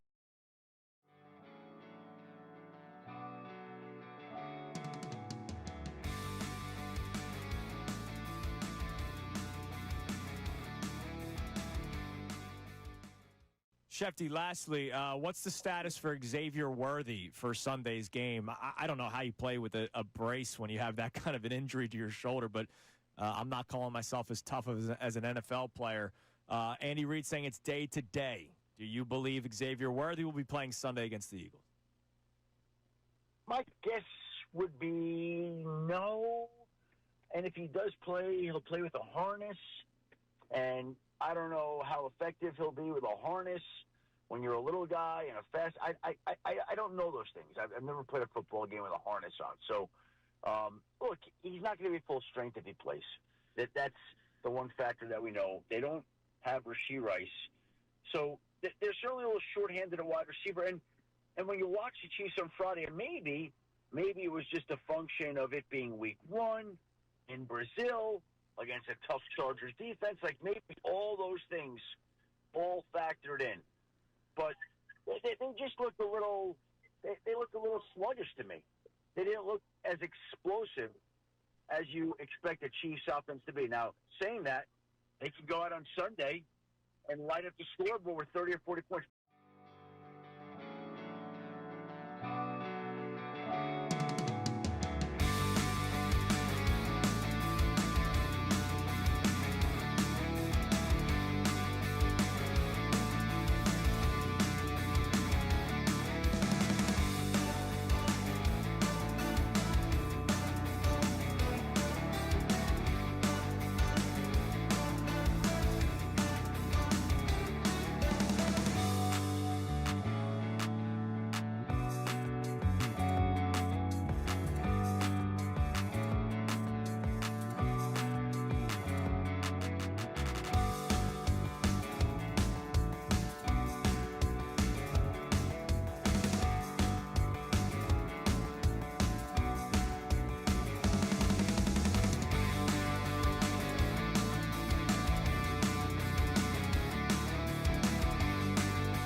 Phillies season has been interesting. The way we have reacted to it. And look, myself included, when the Phillies got swept by the Mets about a month ago, I lost my damn mind. Not even a month ago. But the Phillies are 87-60. Just 2 games back of the Milwaukee Brewers for the number 1 record in the National League. Really, How about 2.5. not just National Really League? 2.5, though. Correct, because of the head-to-head. They also are 2 games back of the Brewers for the best record in Major League Baseball. The Toronto Blue Jays and the Detroit Tigers both have 84 wins in the American League, and the Phillies have 87. The Brewers, the only team with more, with 89. The Phillies have been in first place for a while, and the Phillies have a major lead over the New York Mets for first place in the National League East. They're going to lock up the division. There's a strong chance they lock up one of the top 2 seeds, and it's still not out of the question that they could catch up to the Milwaukee Brewers. It'll be difficult, but we'll see how it plays out. They could clinch as early as Sunday. That's probably not going to happen. Right. They could clinch Sunday at Citizens Bank Park. Which is incredible. Now, with all that being said, this season has been a wild one in terms of conversation, reaction from the first month up until the trade deadline, the reaction to the trade deadline, the reaction to being swept by the Mets twice this season. It's been all over the place. The emotions of this Phillies team has been almost more inconsistent than the team itself, because the team does have 87 wins at this point of the season. John, let the people know that this could end up being, or will be, probably the best season in this stretch. Well, how about the year that they went to the World Series? Game 6. Do you remember how many games they won that year? 89. 87. 87. 87. The same amount of wins they have this morning. On September the 12th. With 15 games left. That's the amount of games they won when they went to Game 6 of the World Series. The next year, when they went to Game 7 of the NLCS, they won 90. They could have 90 wins on Monday morning. Sure. They won 95 last year. It doesn't feel like it, but the Phillies are ascending. And what's interesting, though, is the last 4 years to look at is in 2022, the year they went to the World Series, they were 14-17 in September. Yeah. They weren't hot. And they ended up going to the World Series and pushing the Astros for a title. The next year, they weren't hot. They were 16-13. The next year, last year, 2024, they weren't hot again. They were 15-11. Yeah. This year, they're 8-2. Playing a much better brand of baseball at 8-2 with 15 games left. I think the ascending is a big part of it, because they have been better since Harrison Bader got there. Obviously, the bullpen tremendously better with Johan Duran, right? So now all of a sudden you have roles in the bullpen. We're finally figuring out the roles in the outfield, even though it might still end up being a platoon of Kepler and Castellanos in right field. At least we now know left field set, center field set. Sure. We'll platoon right field, right? Catcher is set, first base is set, we'll platoon second base, third base is set, shortstop is set. Once those guys come back from their injuries, Alec Bowman, Trey Turner. Like, it's not, at one point, we didn't know what the lineup was going to be on a nightly basis. We were literally playing a game 2 weeks ago called Who's Going to Be in the Outfield Tonight for the Phillies. Like, that was right before I went on vacation. That wasn't long ago. And now all of a sudden, it seems like everything is coming into form. And look, we've seen them not use Jose Alvarado in the high leverage situations because I think Rob Thompson realizes, okay, this guy's not going to be around the playoffs. Let me use the guys who will actually pitch in the high leverage situations. We're starting to see what the Phillies team might look like in October. You just got to hope that the bats don't go cold. I mean, that's what it's been. And again, I keep on saying it. I never want to roll the dice of will we get hot or not. That's why I always want to improve my roster. That's why I always want to bring up arguably better players that are in AAA. That's why I wanted to go out there and make bigger name trades than Harrison Bader, because I like to put the best team possible out there and not just rely on getting hot. But we have seen when this team gets hot, it's been the same story for 4 years. When this team's hot, they're very dangerous. But it's a different story this year. Why is that? Why is that? Because in the past 3 years, you can look at a month-plus stretch of every one of those Phillies seasons where they looked like a team that couldn't win. And this year, they've had ups and downs, but they've been much shorter. The ups have been shorter, but the downs have been shorter. So it's felt more like a roller coaster. But we haven't seen this team have the second half they had last year, or the start of the season they had in 24, 23. And 22, we know they were a mess for like the first 3 months. This team has had their down stretches, but it's been 2 series here, 3 series there. It hasn't been those prolonged periods. It's just been like ugly.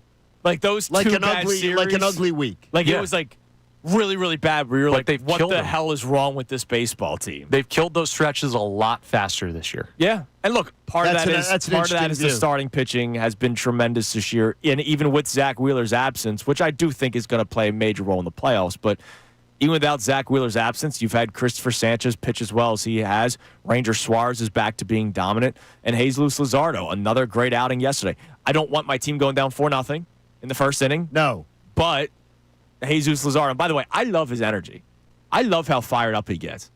I think he likes pitching for the Philadelphia Phillies and not like the Marlins. Do you think it's going to be, though, I heard you say what you said about Zach Wheeler. Mm-hmm. It's going to be a major issue come playoff time. I sure do believe that still. Well, I mean, missing Wheeler, it's just horrible. It's horrible. I know 7 innings are done. Yes. You know what I mean? Yes, like, you are. That's I could be losing 2-1, but it's 2-1.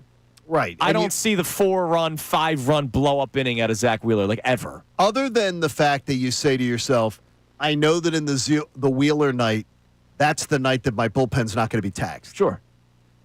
I don't know that it's going to hurt them as much if they play in the 3. If they only have to play, they win. They beat out the Dodgers and get the 2 seed. I don't think the Wheeler loss is going to be as profound the days off as it might be because of the days off in the NLDS. That it's going to be able to be. They're going to be able to hopefully set up their pitching again for the NLCS. Right. That's what they need to do. I mean, this team. This team needs to set up pitching. This team is still a pitching team, and that's why I said to you about the Game 4 thing. Yeah. Like, I know the bats are hot right now. I am still going into this. We're talking about Eagles-Chiefs this Sunday and who needs to win it for the Eagles on Sunday. The pitching are still going to be who needs to win it for the Phillies. They just will. They're the biggest strength, regardless of how much money is allocated toward the offense. The biggest strength of this baseball team since opening day has been the pitching. What I like in NLDS with the day off built in between Game 1 and Game 2 and Game 2 and Game 3, you can use Duran 1, 2, 3. You absolutely I like that. can. All right, coming up next, I have a question for all of our fellow Philadelphia sports fans. With the information that you just gave us about how this could end up being the best record in this stretch of seasons, even though it doesn't necessarily feel like it, I got to ask everybody a question. How much joy do you take from the games while you're watching them? I'll explain more next. It's Kincade Salciunas, 97.5 The Fanatic. Now on 97.5 The Fanatic Sports Update. A big sweep for the Phils. I'm Connor Thomas, and yesterday the Phils completed a 4-game sweep over the New York Mets. A major comeback win in the final game yesterday. They scored 6 unanswered runs after going down 4-0 in the first inning.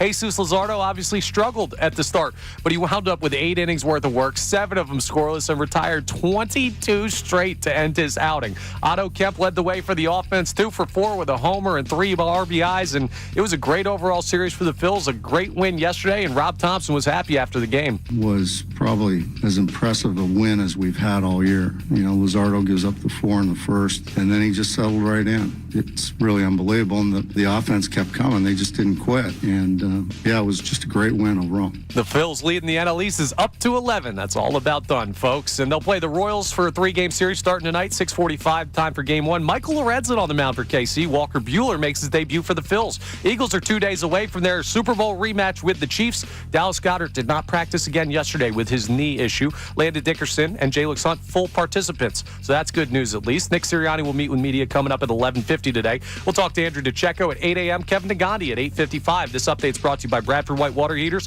When you need a new water heater, choose one that's built to be the best. Choose Bradford White. I'm Connor Thomas on your home for the best birds coverage, 97.5 The Fanatic and 97.5.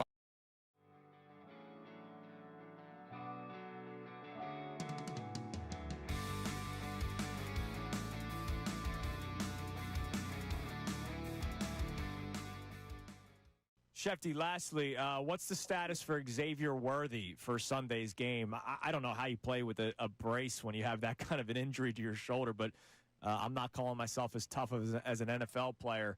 Andy Reid saying it's day to day. Do you believe Xavier Worthy will be playing Sunday against the Eagles? My guess would be no.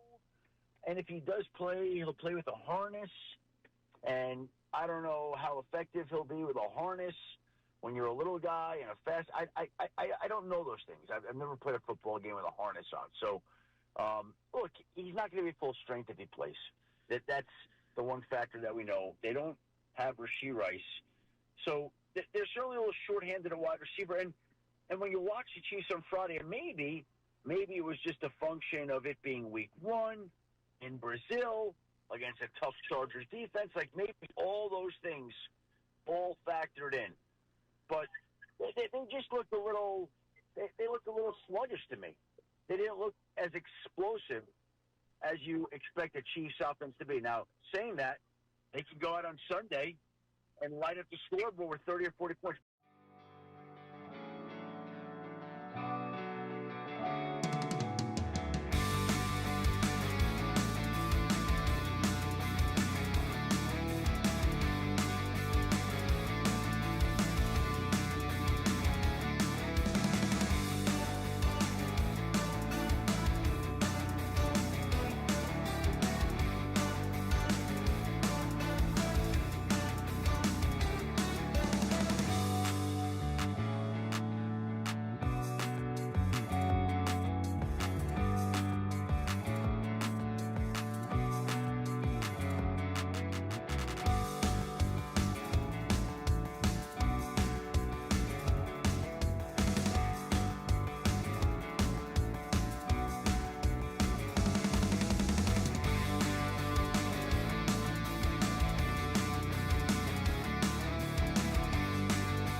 Shefty, lastly, what's the status for Xavier Worthy for Sunday's game? I don't know how you play with a brace when you have that kind of an injury to your shoulder, but I'm not calling myself as tough as an NFL player. Andy Reid saying it's day to day. Do you believe Xavier Worthy will be playing Sunday against the Eagles? My guess would be no. And if he does play, he'll play with a harness. And I don't know how effective he'll be with a harness when you're a little guy and a fast. I don't know those things. I've never played a football game with a harness on. So, look, he's not going to be full strength if he plays. That's the one factor that we know. They don't have Rashee Rice. So they're certainly a little shorthanded.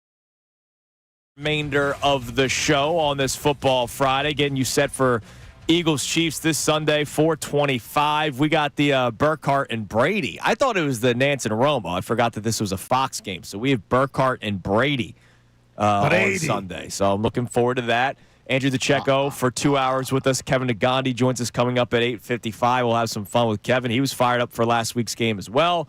Eagles 1-0. Now I have a question. It's a sports fan question. All right, so it's not necessarily related to this upcoming Eagles game. It's not something necessarily related to the Phillies sweeping the Mets.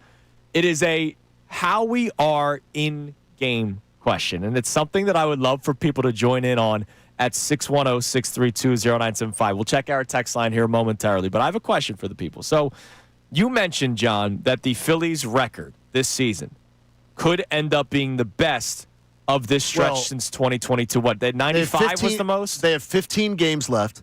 95 they won last year. So they'd have to win at least 8 games to tie it. They go 7. Oh, was it? They have 87 wins right now. I'm sorry, 8, yes. There you go, 8. Math. So eight games to tie. They have to go 8-7 the rest of the way. And I believe they will be better than 8-7, especially I believe they will. The last week of the year. Right. But they're also going to rest people.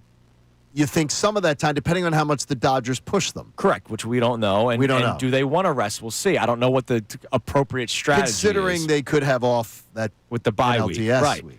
So how are you during a game? And I'm not necessarily asking you, John, and you, Connor. You guys will answer it, but I want the people to answer this as well. Are people actually relaxed ever watching a game? Now, football's a different conversation. In baseball?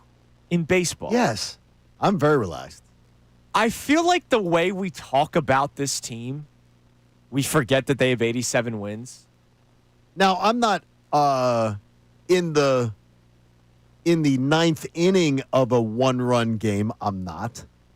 But when I'm watching a game, like it's the third inning, fourth inning, I'm very relaxed. Like first inning. Me too. Very relaxed. I see social media, and every time something goes wrong, people lose their minds. Right? I'm not when it gets to now. I will find certain things about this team extremely annoying. Like I think Rob Thompson to me has become almost I can't even believe I'm going to say it, an easy watch. I know.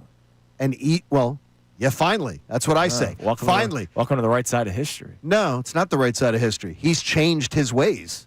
He's doing things differently than he's done them in his first 3 seasons here. He's finally coming around to doing things the way I've been clamoring for him to do them. I'm impressed. I think he's done a really, really good job. I think it's his best job that he's done. And to me, I find that because that's more aggravating to me when I watch a team do things that aren't impressive. But I still watch. What it will get me is the bad base running. Stupid. He's never fixed that. He doesn't fix that ever. The poor defense for this team. Just it'll never change. So right away on YouTube, Old Dirty Yams checks in. He said, when it comes to baseball, I'm usually gummied up and 2 beers in, so I'm chilling. Jamal checks in. I'm loud as bleep watching a game. Dave P checks in. I turn off games whenever I'm pissed. Old Dirty Yams follows up. When it comes to football and basketball, he watches alone because he tends to offend people while watching games. And so that's... is he talking like a regular... Now, look, a playoff baseball game, I am on edge correct. From the first pitch. I'm with you. The Dodgers series next week. Let's say right now you have a 4.5 game lead on the Dodgers going in today. Let's say next week something happens this weekend and you go into L.A. 2.5 up, and then L.A. wins the first game and you're up 1.5 for the. Then I'm going to be sitting on edge. Yeah, I think there's a couple of series over the course of the season. I'm not going to be on edge on a normal night. But then when it comes to football, here's the funny thing. I think the Eagles are the best team in the NFL, at least in the NFC. Bills, Ravens, those will be conversations all throughout the season. And yet football, it doesn't matter how confident you are with your team or how comfortable you are with your team. That opening kickoff, I'm on the edge of my seat every single week. Now, throughout a game, my opinion might change. Remember the playoffs last year with the Packers? I'm tweeting out at halftime, game over, and I'm getting destroyed for it. But that's how I felt. I had the information through the first 2 quarters that gave me that opinion, that had me put out that tweet. But at the beginning of every football game, I don't care if it's Eagles-Panthers. And look at how it played out. Because the league, there's so much parity in the NFL that even the game where you think it's going to be an absolute blowout, the game ends up being tight because that's how the league operates. That's just how the league works. So when it comes to watching individual sports, are we like calm and relaxed? Are we actually enjoying ourselves when we watch games, or are we just stressed to no end half the time? Listen, I'm chilling. Baseball and basketball, hockey, kind of the same because of the number of games. Football, I almost broke up with my college girlfriend over an Eagles game. It was not my fault, but I was blamed. I have people that do not want to watch football games with me. Okay, and baseball, I don't say anything. Okay, you gotta paint the picture. You can't just say. Oh, I'm screaming at the TV. Okay, first quarter, it's nothing. Yeah. Bleep this, bleep that. That's a bleeping pass interference penalty. So holding. you're not chilling. No, not for the Eagles. And that's the team we feel best about. Isn't that amazing? Yeah, but it's football, dude. I know. But it's violent. Part of me wonders. Every game matters. Part of me wonders if you watch sports that way. And this is part of the question. If you watch sports that way, are you actually enjoying yourself? Or are you doing, that Eagles meme where it's like, oh, so excited for game day, and then it's, I want to, kill myself. Kill myself. Exactly. And then it's, oh, great, the Birds won. I think you are like 98% of Philadelphians like that. Yeah, I don't believe that. The I thing really for don't. me, listen. You believe 98% of Eagles fans are that way? I do not. Like, I can tell you, I watch the people that I know that are Eagles fans. It is the outliers that are like that. It is that watch like that. Absolutely the outliers. Really? You think it's it? No, I think it's more. No, I think it's the majority easily. Especially with gambling being involved. No. There's so much to that it. are like that, yes. That are the absolutely like losing their minds.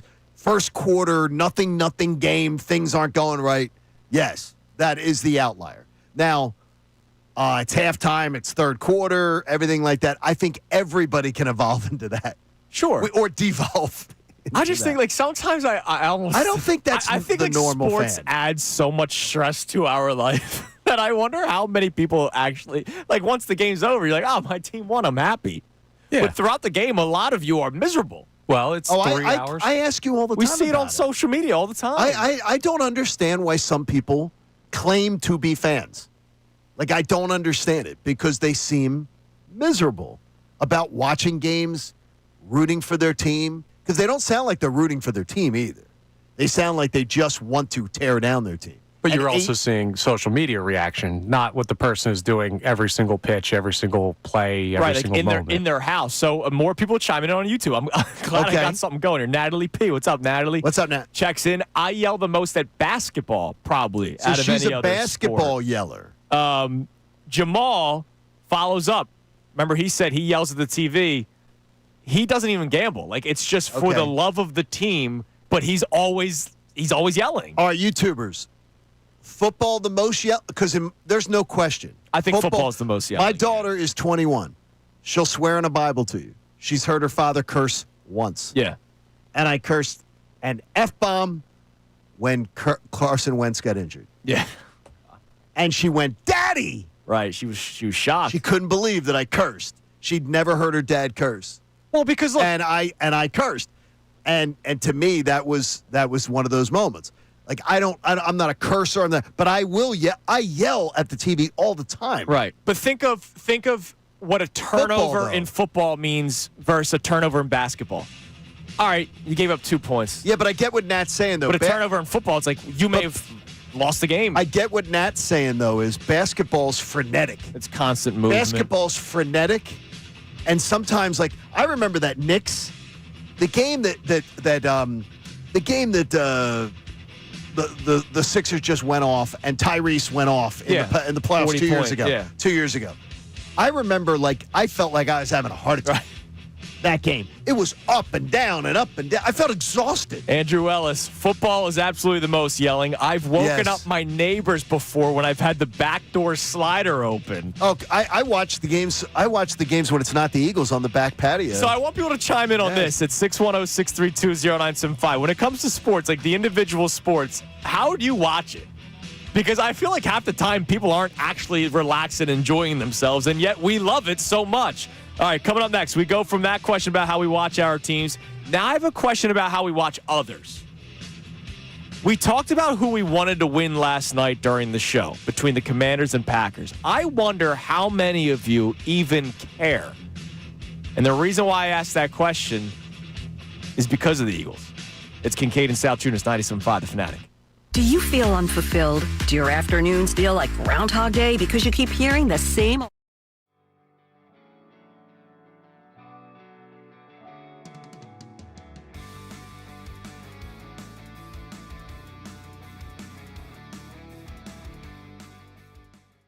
Shefty, lastly, what's the status for Xavier Worthy for Sunday's game? I don't know how you play with a brace when you have that kind of an injury to your shoulder, but I'm not calling myself as tough as an NFL player. Andy Reid saying it's day to day. Do you believe Xavier Worthy will be playing Sunday against the Eagles? My guess would be no. And if he does play, he'll play with a harness. And I don't know how effective he'll be with a harness when you're a little guy and a fast. I don't know those things. I've never played a football game with a harness on. So, look, he's not going to be full strength if he plays. That's the one factor that we know. They don't have Rashee Rice. So they're certainly a little shorthanded at wide receiver. And when you watch the Chiefs on Friday, and maybe it was just a function of it being week one in Brazil against a tough Chargers defense. Like maybe all those things all factored in. But they just looked a little they looked a little sluggish to me. They didn't look as explosive as you expect a Chiefs offense to be. Now, saying that, they can go out on Sunday and light up the scoreboard with 30 or 40 points.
The Fanatic. Connor has told me that people have been chiming in on the text line now as well.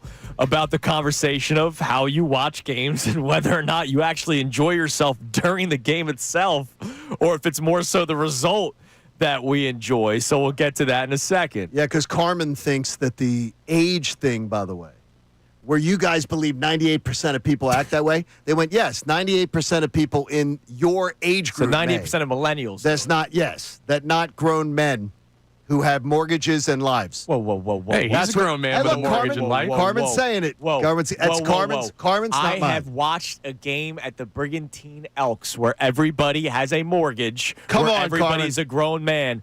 And every time, the game that I watched, the last time I was there, was when the Eagles beat the Giants in 2022. Remember, they were up big? Yes. They destroyed them, right?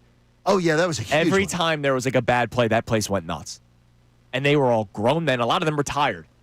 So unless you're saying it's another generation above you, are you saying you're the perfect generation, John? No, the perfect generation was my father's, or the best. What I would tell you is I absolutely, though, believe that that's not the norm. Now. I was at a bar that was outraged. Do I know a lot of people that act that way? Yes, and I can tell you that Section 511 in the vet where I used to sit. Yes, yeah, I'm sure they acted like that all the time before they had those mortgages. Yes, they did. And that was before. Yes, that was before that. Yes. By the way, real quick, did you see? We'll get to the text messages here, and I have another topic as well. Did you guys see what Grant Delpit said? No. Oh, yeah. Safety of the Browns. We're not doing headlines today because we've got questions for DeCecco, but yes. It would have been in there. No, what happened? He was asked about playing Derrick Henry this weekend because the Browns play the Ravens. He was asked about tackling Derrick Henry, and he said it's not hard. Are you kidding me? I'm really looking forward to the time when it's Henry versus Delpit at one point, because it's going to happen. The universe works that way. There will be a one-on-one at some point where Derrick Henry gets to the second level. Wait a minute. What was the context? He was asked about playing against Derrick Henry and how's it like tackling Derrick Henry. He said not hard. Okay, that's the stupidest thing ever. And Now, were you waving the red flag in front of the bull? In his defense, I did see a rookie slot corner pick Derrick Henry up off his feet last year. Yeah, well, that guy's special. Yeah, that guy's different. Wow. All right. So one more question for you before we get to the text line. So I asked about how we watch our teams. How do you watch other teams like last night? So yesterday I was thinking while I was watching the Packers and Commanders game, John. Okay. I know how chesty this city can be sometimes, and then sometimes we run and hide. I know it. We're a manic fan base, and that's why I love being a part of this. How many people do you think watched that Commanders-Packers game and didn't care? Because they think, hey, the Eagles are the better team against any of these teams. I don't really care. Like I think that happens a lot. We literally did a show yesterday about who you would prefer to win last night, and you and I both said Commanders because we think the Packers are the better team. The Packers could fight for that 1 seed or 2 seed and try to have home field advantage. They're the team that you have to worry about much more keeping you from the 1 seed than the Commanders. Absolutely. But yes. I wonder how many people go, yeah, but I don't care. The Eagles go to Green Bay and beat them. I wonder how many people feel that way.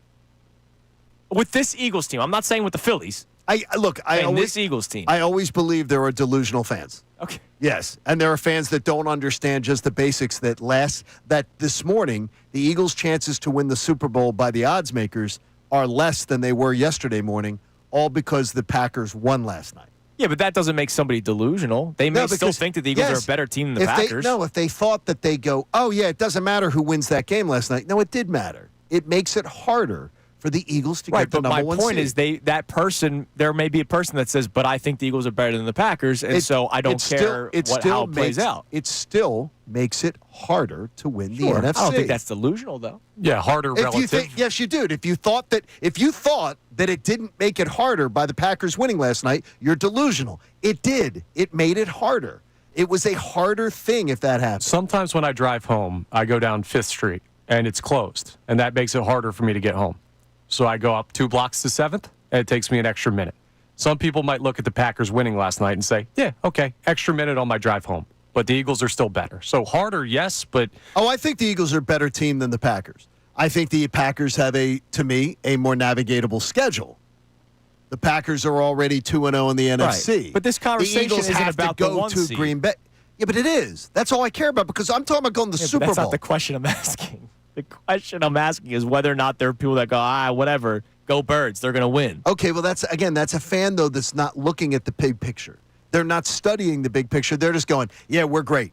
That to me is delusional because you're not studying it. You're not looking at it and going, well, let me have actual facts behind it. Yeah, but haven't we talked about wanting to own the fact that the Eagles are great? Like, we've had that conversation but I want to have facts behind what I'm talking about. Yeah, but there I might want be to some people that just feel like that. Well, Like, their like how I feelings- feel the Eagles will be beating the Chiefs Guess what? handedly this weekend. And I will say it again with all due respect. I don't give a flip about someone's feelings because I don't know their football knowledge. Someone having a feeling doesn't mean anything to me. I want to hear what they say. A guy like Deco, when Deco tells me things, I realize they're based in fact, they're based in some research, they're based in some intelligence. That's what I care. I don't care about people's feelings. Like I have a feeling they're going to win today. Sometimes gut feel is there. Yeah, that's great. Gut feel could be You a won thing. a gut feel bet earlier this week on the floodgates will open thing. Yeah, No, it was it's a gut but I feel. also watching the Phillies night after night. They're getting a instinct on that team. That's completely different. You say instinct versus gut feeling. That's the same thing. Well, no, it is a gut feel, and it was a gut feel, but it was also a gut feel based on knowledge of watching that team. Yeah, And some people watching might what say- they do. the gut feel that about the Eagles being good is because there's knowledge that the Eagles are good. They won the Super Bowl last year. There are people that probably feel that way, John. I'm sure there are. Yeah, and I don't think that. I don't think that's. But I don't think that's delusional. I'm not debating with you that if someone can't explain to me why they feel something, to me that's the definition of a delusional because you're just saying it. Yeah, I feel it.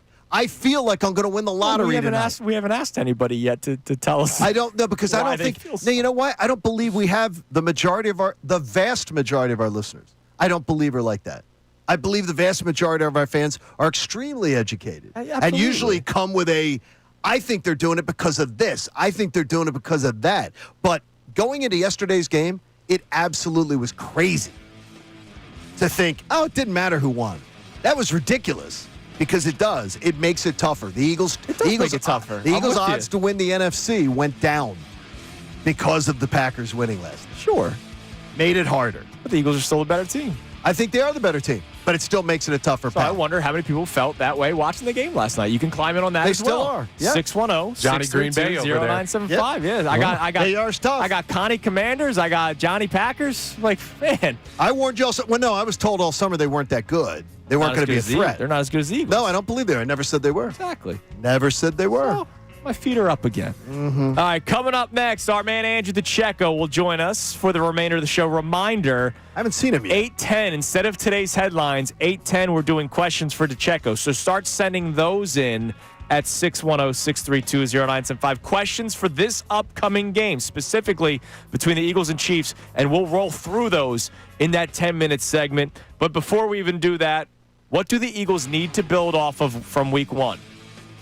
And what can't happen again? Andrew DeCecco will discuss that coming up next here on Kincade Salciunas, 97.5 The Fanatic.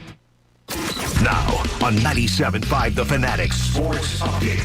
A wild outing for Lazardo. I'm Connor Thomas, and the Phillies had a major comeback win over the Mets last night to complete the 4-game sweep. They scored 6 unanswered after going down 4-0 in the first inning, and it was a wild start for Jesus Lazardo. He struggled mightily, giving up 4 in the first, and then he ended up throwing 8 innings, 7 of them scoreless, retiring 22 straight batters to end his night.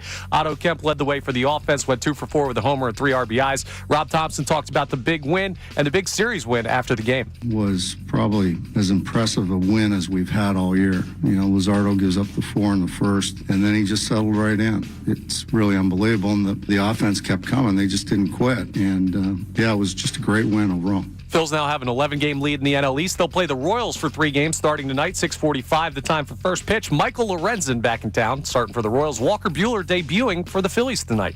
The Eagles are 2 days away from their Super Bowl rematch with the Chiefs. Dallas Goedert was out of practice again yesterday with a knee injury. We'll keep an eye on that. Landon Dickerson, Jalix Hunt, full participants after being limited earlier this week. Nick Sirianni meets with media at 11:50.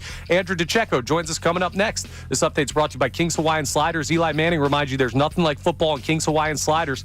King's Hawaiian Sliders make you a winner on game day. Pick them up this weekend in the bakery or deli section of your grocery store. I'm Connor Thomas on your home for the best birds coverage, 97.5 The Fanatic and 97.5thefanatic.com.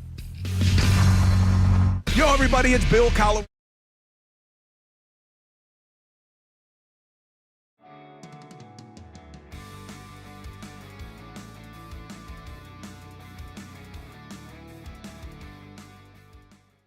Shefty, lastly, what's the status for Xavier Worthy for Sunday's game? I don't know how you play with a brace when you have that kind of an injury to your shoulder, but I'm not calling myself as tough as an NFL player. Andy Reid saying it's day to day. Do you believe Xavier Worthy will be playing Sunday against the Eagles?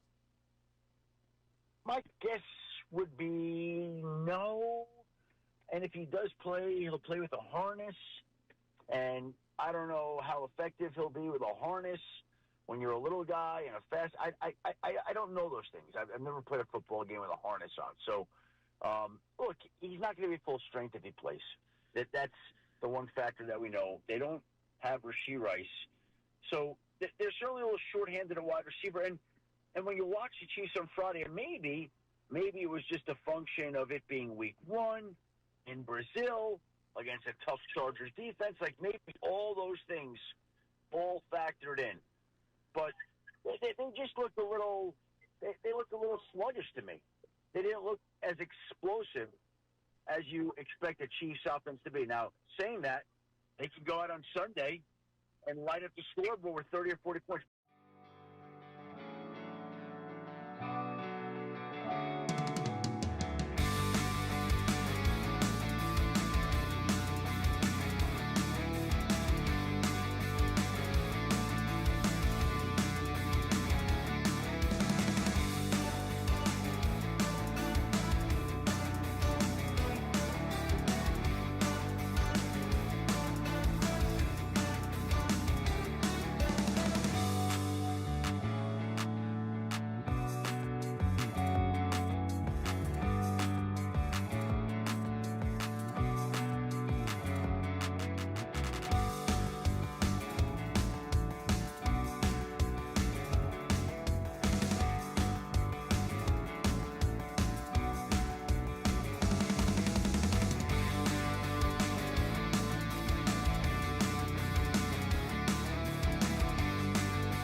Shefty, lastly, what's the status for Xavier Worthy for Sunday's game? I don't know how you play with a brace when you have that kind of an injury to your shoulder, but I'm not calling myself as tough as an NFL player. Andy Reid saying it's day to day. Do you believe Xavier Worthy will be playing Sunday against the Eagles? My guess would be no. And if he does play, he'll play with a harness. And I don't know how effective he'll be with a harness when you're a little guy and a fast. I don't know those things. I've never played a football game with a harness on. So, look. Arlington, Philadelphia, A. Beasley, Media Group Station, broadcasting live from the Comcast Business Studio, powering possibilities. It is a football championship, undefeated Phillies sweep of the Mets Friday. Just a beautiful day, and it's just gotten even better, Johnny, because joining us now for the remainder of the show in studio, my fellow football guy from inside the Birds, of course, all over the place here on 97.5, the Fanatic, Mr. Andrew Deco. So Andrew, your good fellow morning. football guy. Yes. You're Johnny Journalist. Yeah, seriously. No, he's the journalist. He's my fellow football I guy. read his stuff every freaking day. I he's appreciate the journalist. Damn right, dude. What's up, man? Good morning. Hello. Good to be with you guys. I like right. the shirt a lot. It is a great Thank shirt. you. You look Appreciate it. fantastic. I'm extremely comfortable and confident for Sunday.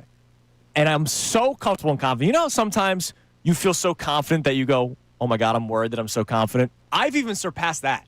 Now, it's made John a little bit more concerned. Rightfully so. It's made Connor a little bit more concerned.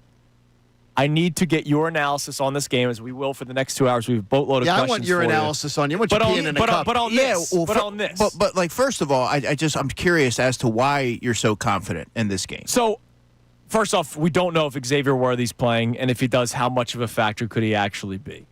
Travis Kelce, I have Vic Fangio, and I've seen this against Travis Kelce and many top tight ends in the past, not just Fangio, but Jim Schwartz, other guys. The Eagles can throw DeJean at him at times. They can throw Jahad Campbell at him at times, Zach Bond at him at times, Drew Makuba at him at times. He could have 4 different looks. That means Patrick Mahomes is seeing 4 different things over the course of 4 quarters. Right, So but that 2 takes players you just mentioned are rookies. Sure, but these rookies, first and second round pick, which we have a lot of high expectations for. And then the offense, this is more of a feel thing, and I would imagine you feel the same way. There's no way A.J. Brown doesn't get a target till the 4th quarter. Yes, I think we can all say that. That's not going to happen. Like, I don't again. think the offense is going to look the same, and I'm excited for what we see this weekend. But defensively, now with Jalen Carter back, I think that pressure up the middle. I said to Connor earlier, I think Jahad Campbell gets unleashed sometimes attacking Mahomes this weekend. I would like your analysis on all of it.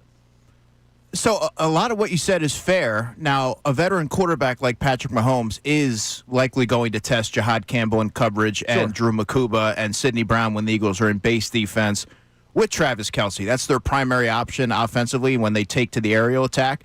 But you mentioned Jalen Carter, and that's an important element to this game, I believe. But the Chiefs do have a really good center in Creed Humphrey, and their right guard, Trey Smith, is tremendous. I think on the left side, where they have Josh Simmons at left tackle and Kingsley Suamatea, who's a younger player at left guard, that's where I see an opportunity for the Eagles to start to create some pressure up the middle. And that's going to be key. For me, the Eagles need to, I guess, not subscribe to the same game plan that the Cowboys had, where they were getting too wide in their rush lanes and getting too far up the field, because that's where Patrick Mahomes can make you pay.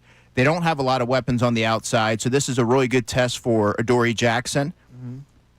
I kind of see where you're going with this, but whenever you have Patrick Mahomes and Travis Kelce, you have to respect that and account I for totally do. And I've been saying this all week long. The Mahomes and Reed factor, I respect to no end, but I feel like it's deja vu. I feel like we're in New Orleans, the 3 of us. You're eating Barracuda. We're talking to numerous guests. We're talking to Matt Ryan, Kurt Warner, a bunch of people, right? And the thing that everybody said when they picked the Chiefs, a lot of them said the same thing. You know, the Eagles are better on offense. They're better on defense. They have this, they have that. But they don't have Andy Reid and Patrick Mahomes. And I feel like that's the exact same conversation on September 12th leading up to kickoff, that the Eagles are better pretty much everywhere except they have that factor. Yeah, and what's really interesting here is the Eagles are almost treating this like a divisional game, because if you think about it, in all the years that Nick Sirianni's been the head coach, they faced the Chiefs every season. Now, two of those years, that's so crazy. 2 of those years are the Super Bowl, granted, but so there is some familiarity there, but they're a different team. The Eagles and the Chiefs are a different team than the one that faced back in February for Super Bowl 59. So, it's going to be really interesting to see how it plays out, but I mean, in that atmosphere, that's something to also take into account as well. What I was really interesting was your choice of words. The interesting test for Adoree Jackson. Yeah. I watched him fail a test miserably at home in perfect conditions for him. Arrowhead's crazy. And he wasn't going up against Mahomes. Dak's a really good quarterback, but he wasn't going up against Mahomes. And I'm glad you say that because Dak had a really good game. He did. But he's not going to be facing CeeDee Lamb or George Pickens. He's going to be facing, Juju Smith-Schuster, Right. Jalen Royals, Hollywood Brown. So this is a really good test for Dory. So what is the challenge that those guys, what skill set do those guys bring to the table to challenge him, the test for him, that maybe makes it easier for him to pass this test than he did on Thursday night? They just don't have the body type that, I guess, with CeeDee Lamb, he's really good at running routes and creating separation at the top of his routes, finding the soft spots in zone. He's a tough cover for any corner pretty much. George Pickens has the physicality that go up and get it, the above-the-rim style of play that I think could give a corner who's 5'10" like a Dory Jackson some trouble, physicality at the top of the routes and things like that. But for the Chiefs, they don't really have a difference maker on the outside. Right. Where Hollywood Brown, yeah, sure, he can win with speed, but Adoree Jackson has speed, and they match up similarly in size. I think the right move is to go back to Adoree Jackson this week, especially when you hear Vic Fangio say, whoever is that second corner opposite Quinyon Mitchell is going to get a longer leash. Mm-hmm. Now, we'll see how long that leash ultimately is. If he struggles, I'm not suggesting that they stay with him, but I think for continuity purposes, you don't want to have a knee-jerk reaction when you have a young safety in Drew Makuba, you have Adoree Jackson there. Try to see if you're able to develop some sort of chemistry with that back end instead of playing musical chairs, I think would be prudent this early in the season. All right, one of my first questions that I have for you, other than, am I crazy for feeling the way that I do? We've got one game of notes. What did you see last Thursday that was good that you think they can continue to build off of, right? Where you go, all right, I liked seeing that. I think this could get even better. What's that first thing that comes to your mind? And what's the thing that can't happen again? Because there was also not such great things last Thursday despite the win. Well, what can't happen again is over 100 yards and penalties. That's not going to be good enough to win against a team of that caliber. Sure. But what I will say that they did well, fast starts. How long, or I guess how many times over the past couple of years have we been critical of the Eagles struggling to get off to a fast start, establishing a rhythm offensively? I thought Kevin Patullo did a tremendous job early in that game. 3 consecutive touchdowns and then the field goal after that. Those first 15 plays weren't even scripted. He told us that earlier this week. He has a pretty good feel, and again, this is just one game, but he seemed to have a pretty good feel and understanding of his personnel. Now, getting A.J. Brown a target in the fourth quarter can't happen again, nor do I expect it to happen again. I wouldn't be surprised if they try to get him involved early. But I thought that for a first-time play caller, he did a nice job orchestrating that offense. So that's something I think was really good that they can continue. And, of course, the discipline or lack thereof, especially on the defensive side, can't continue. The lack of discipline is one I wanted to get to with you. That was so evident, especially with the defensive players, whether we're talking about Carter spitting on somebody, whether we're talking about Nolan Smith just losing his mind, not paying attention to what they were briefed about over and over again during the offseason. Any thought in your head that the defense and the defensive room is too young? That there's nobody in there to play policeman? Because I did hear Brandon Graham's comments and some others saying that maybe in previous years there would have been guys in the locker room that wouldn't have happened. Well, it's a fair point you bring up, John, but for me, they have leaders on that side of the ball. Now, who's going to be the one who steps up in critical moments like that? I mean, Zach Bond can do it. Jordan Davis, he doesn't get enough credit for his leadership abilities. And Kobe Dean is a natural-born leader. It's hard to lead, granted, when you're injured. But they have players on that side of the ball that I believe can step up. Reed Blankenship as well, being a first-time captain, has those qualities too. So I guess it's just more so finding your way, finding your voice, and then they'll be able to police it from there. But obviously not a great start in terms of discipline on that side of the ball. Dawood on our YouTube chat says Greg Ward would be a really good test for Adoree Jackson. That's not right. I'm going to push back on that. I don't think he's playing football right now. I was a big Greg Ward guy, but I'm just going to push back on that because that's a sentiment that I've seen a lot this week, that Adoree Jackson suddenly is the worst cornerback that everybody's seen. I mean, short-term memory, Bradley Fletcher and all these other corners who have come through this city. It was the first game. It was the first time that these players, that group of players, have gotten game reps with one another. So that should be taken into account. And if other players are going to be afforded grace, that includes Adoree Jackson. I think some folks are taking it to an extreme when they're criticizing him. By the way, Greg Ward signed with the San Antonio Brahmas. Oh, nice. The United Football. The Eagles just signed and released a defensive tackle, Jacob Sykes, who played for them in 2024. That's just ridiculous. He got right off the top of his head. And look, once again, it's unbelievable. He doesn't bring cheat sheet to the test. All right, so coming up next, no headlines with Connor Thomas. Sorry, Connor, you get bumped for questions for DeCecco. That's okay. So if you have not sent them in yet and you have a question specifically for Sunday's game between the Eagles and Chiefs, 4:25 start, text them in now at 610-632-0975. And instead of today's headlines, we play some football music. Connor asks the questions, and DeCecco does the answers. And John and I don't work for a segment. It's Kincade and Salciunas, 97.5 The Fanatic. Philly fans, you are the best sports fans in the world.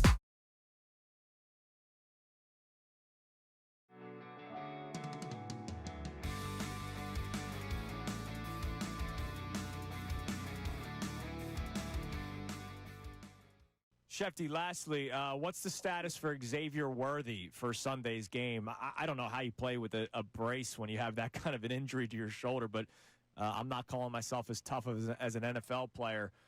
Andy Reid saying it's day to day. Do you believe Xavier Worthy will be playing Sunday against the Eagles? My guess would be no. And if he does play, he'll play with a harness. And I don't know how effective he'll be with a harness when you're a little guy and a fast. I don't know those things. I've never played a football game with a harness on. So, look, he's not going to be full strength if he plays. That's the one factor that we know. They don't have Rashee Rice. So they're certainly a little short-handed at wide receiver. And when you watch the Chiefs on Friday, and maybe it was just a function of it being week one in Brazil against a tough Chargers defense. Like maybe all those things all factored in. But they just looked a little they looked a little sluggish to me. They didn't look as explosive as you expect a Chiefs offense to be. Now, saying that, they can go out on Sunday and light up the scoreboard with 30 or 40 points.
Phillies sweep the Mets Friday continues What here was on that? Kincade and Salciunas, That's a 97.5 The Fanatic. Well, I don't want to leave the Phillies off. I mean, the Phillies swept the New York Mets. Everybody should be feeling better right now following that series. But, of course, we're also getting ready for the rematch. Eagles-Chiefs, Sunday, 4:25. And with us for the rest of the show, our man Andrew Deco is here. So normally at this time we do today's headlines with Connor Thomas. But what we're going to do throughout the football season is this segment will then be questions for DeCecco. So hit us with some football music, please, Mr. Thomas. It's America's Game of the Week. We got Burkhart, we got Brady, and we got DeCecco. Connor, what's our first question that had been sent in? If you want to text in, you can at 610-632-0975. Specific questions for Sunday's matchup between these two teams. What do we got? For Andrew DeCecco, do you think the Parsons trade helps the Eagles more by taking him away from the Cowboys or hurts the Eagles more by adding him to the Packers after we saw another good win for the Packers last night? Well, first of all, Connor, I'm sorry for hijacking your segment here. Oh, but no worries, buddy. But to answer the question, I would say it hurts the Eagles to send them to the Packers because just look at the results thus far, 2-0. The Cowboys were never going to be, in all likelihood, a viable contender, but now you've significantly boosted a team that already had varying degrees of a team that could make some noise in the NFC. So I think that was a move that definitely hurts the Eagles. By the way, what did you make of the Commanders' performance last night? Well, it wasn't that great, but You know what? It's a long season, and I still maintain my sentiment that they're a team that, while I don't think they can replicate what they did last year, they are a team who should be respected based off of the quarterback that they have, the continuity with the coaching staff, and some pieces, especially along that offensive line. I respect them to be a playoff team. I just don't respect them to be an NFC championship contender. I'm not suggesting that, but are they I mean, to cast them aside, I think is a little short-sighted. Do you think they're a threat to win the division? 2 games in, it's hard to say. I would say no right now, but there's a long way to go. All right. By the way, no headlines. Headlines normally brought to us by whom, Mr. Thomas? Oh, that's right. Our friends over at Lundy Law. For over 70 years, Lundy Law has been fighting for injured people. If you need them, remember the name Lundy Law. Your injury lawyers. Visit LundyLaw.com. That's LundyLaw.com. All right. What else we got? We also have a check-in here on one of the newest Eagles. Brenton in Cumberland asks, how much will Zadarius Smith play Sunday, and why was he still available to sign? Great question, because we had a chance to meet Zadarius Smith earlier this week on Wednesday. And he said he's ready. He'll be ready to play this weekend. He's played a lot of football, but he also made sure that he mentioned that Wednesday was the first time he'd been in pads since January 14th. So it was actually January 18th when there was the playoff game with the Lions and the Commanders. But I'm expecting him to play just a handful of snaps. He mentioned that during individuals in that first practice, he was a little winded, but then he recovered in time for team drills. When you haven't played football and gone to training camp, it's really unrealistic to expect someone to all of a sudden play 30 snaps in a game. But once he's fully onboarded and acclimated, I'm expecting him to be that third edge rusher. When you talk about a guy coming in at that position, that's a veteran. Mm-hmm. Is that one of the easier positions to step into a team and just pick up the playbook and get after it? Under normal circumstances, John, I would say no. But for someone who's now on his 6th team, who's been in a number of different defenses, I think that he's proven in his career that he can pick things up quickly. And I'm going to guess Vic Fangio will use him as a pass rusher, not drop him back into coverage all that much. Like, I assume. Pin your ears back. And probably not yet until he's fully versed in the defense. But, 10 to 15 snaps, let's say, I think is realistic. And then they have other players as well, Josh Uche, Azeez Ojulari, and Obo Okoronkwo, who I like a lot. Will they be dressing? I think you might see Ojulari dress for this one, but they also have Patrick Johnson, and the reason why Patrick Johnson is on the roster, one, Vic Fangio seems to like him. He plays with relentless effort, but also for his special teams acumen. Sure. All right, what else we got, Connor? We have a question here from Devin in Glassboro, and he brings up what Andrew has said about Will Shipley this year and asks, do you think that Tank Bigsby is now a better option? Because Devin in Glassboro says Tank is the far better runner, Shipley the better pass catcher. That's a fair assessment, but I still think Will Shipley, when healthy, is the 2 because he's the ideal in-game complement to Saquon Barkley. For what you just mentioned, Devin, he is a natural pass catcher, the best that the Eagles have out of the backfield, and just presents a different challenge for a defense. I just believe that he adds another dimension. All right, we got one more, and then I have a question of my own afterward based off of that question. What do we got? This texter asked, did Howie miss the boat on drafting a tight end replacement for Dallas Goedert? He seems to be either great or hurt, and reliability and availability has always been a concern with him. Yeah, that's fair. I mean, for the last 2 drafts, I expected the Eagles to take a tight end as high as the second round. They have success in doing that. Brent Selleck, Zach Ertz, Dallas Goedert, this has to be the year. I don't know that you can say that he missed the opportunity because you can't address all of your shortcomings or all of your areas of need, I should say, in one offseason. That's not realistic. But they're obviously filling that void right now. Yeah, and that's why the term borderline devastated popped up, because when they didn't draft a tight end, I did not want to come into the road to the repeat with Grant Calcaterra as the number 1 tight end. All right, thank you, Connor. I have one question for you. Good job. And I know you're going to love this because it's a football guy question. Now with Ben Van Sumeren unfortunately out for the remainder of the season, what do they do with those fullback packages? We saw Granson go in at times. Is there a A.J. Dillon potential? I absolutely love this question, and I appreciate you asking. First of all, I don't know that I got a chance to talk to you guys since or at least about the Van Sumeren injury.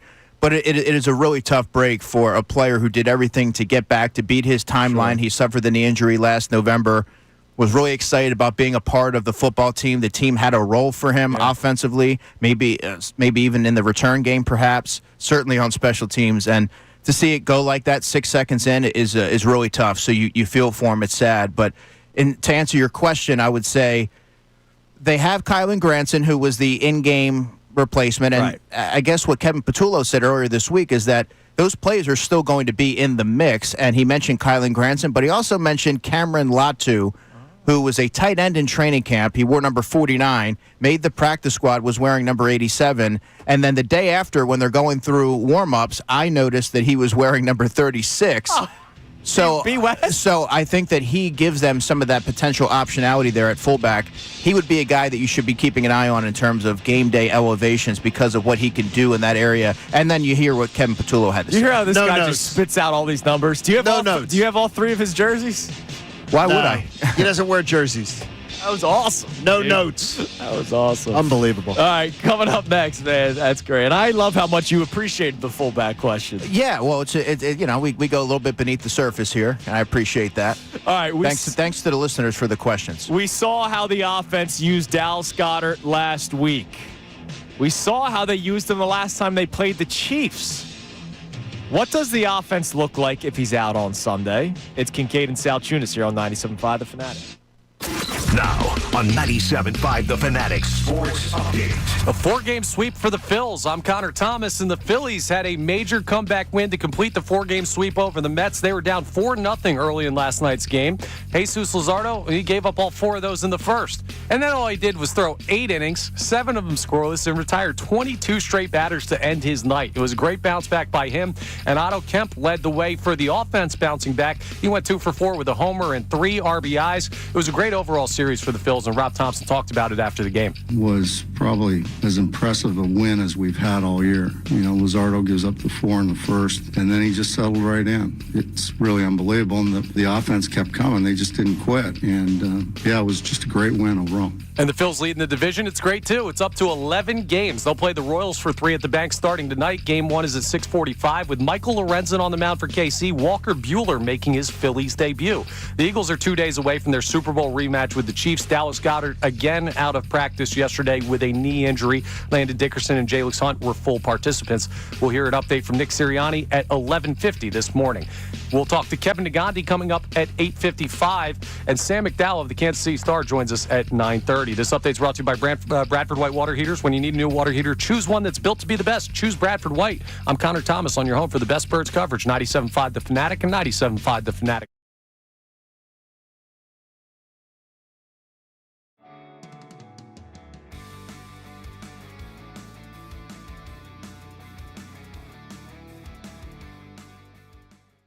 Shefty, lastly, what's the status for Xavier Worthy for Sunday's game? I don't know how you play with a brace when you have that kind of an injury to your shoulder, but I'm not calling myself as tough as an NFL player. Andy Reid saying it's day to day. Do you believe Xavier Worthy will be playing Sunday against the Eagles? My guess would be no. And if he does play, he'll play with a harness. And I don't know how effective he'll be with a harness when you're a little guy and a fast. I don't know those things. I've never played a football game with a harness on. So, look, he's not going to be full strength if he plays. That's the one factor that we know. They don't have Rashee Rice. So they're certainly a little shorthanded at wide receiver. And when you watch the Chiefs on Friday, and maybe it was just a function of it being week one in Brazil against a tough Chargers defense. Like maybe all those things all factored in. But they just looked a little they looked a little sluggish to me. They didn't look as explosive as you expect the Chiefs offense to be. Now, saying that, they can go out on Sunday and light up the scoreboard with 30 or 40 points.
Shefty, lastly, what's the status for Xavier Worthy for Sunday's game? I don't know how you play with a brace when you have that kind of an injury to your shoulder, but I'm not calling myself as tough as an NFL player.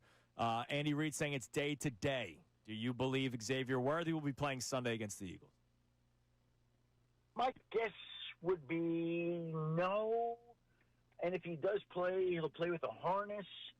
And I don't know how effective he'll be with a harness when you're a little guy and a fast. I don't know those things. I've never played a football game with a harness on. So, look, he's not going to be full strength if he plays.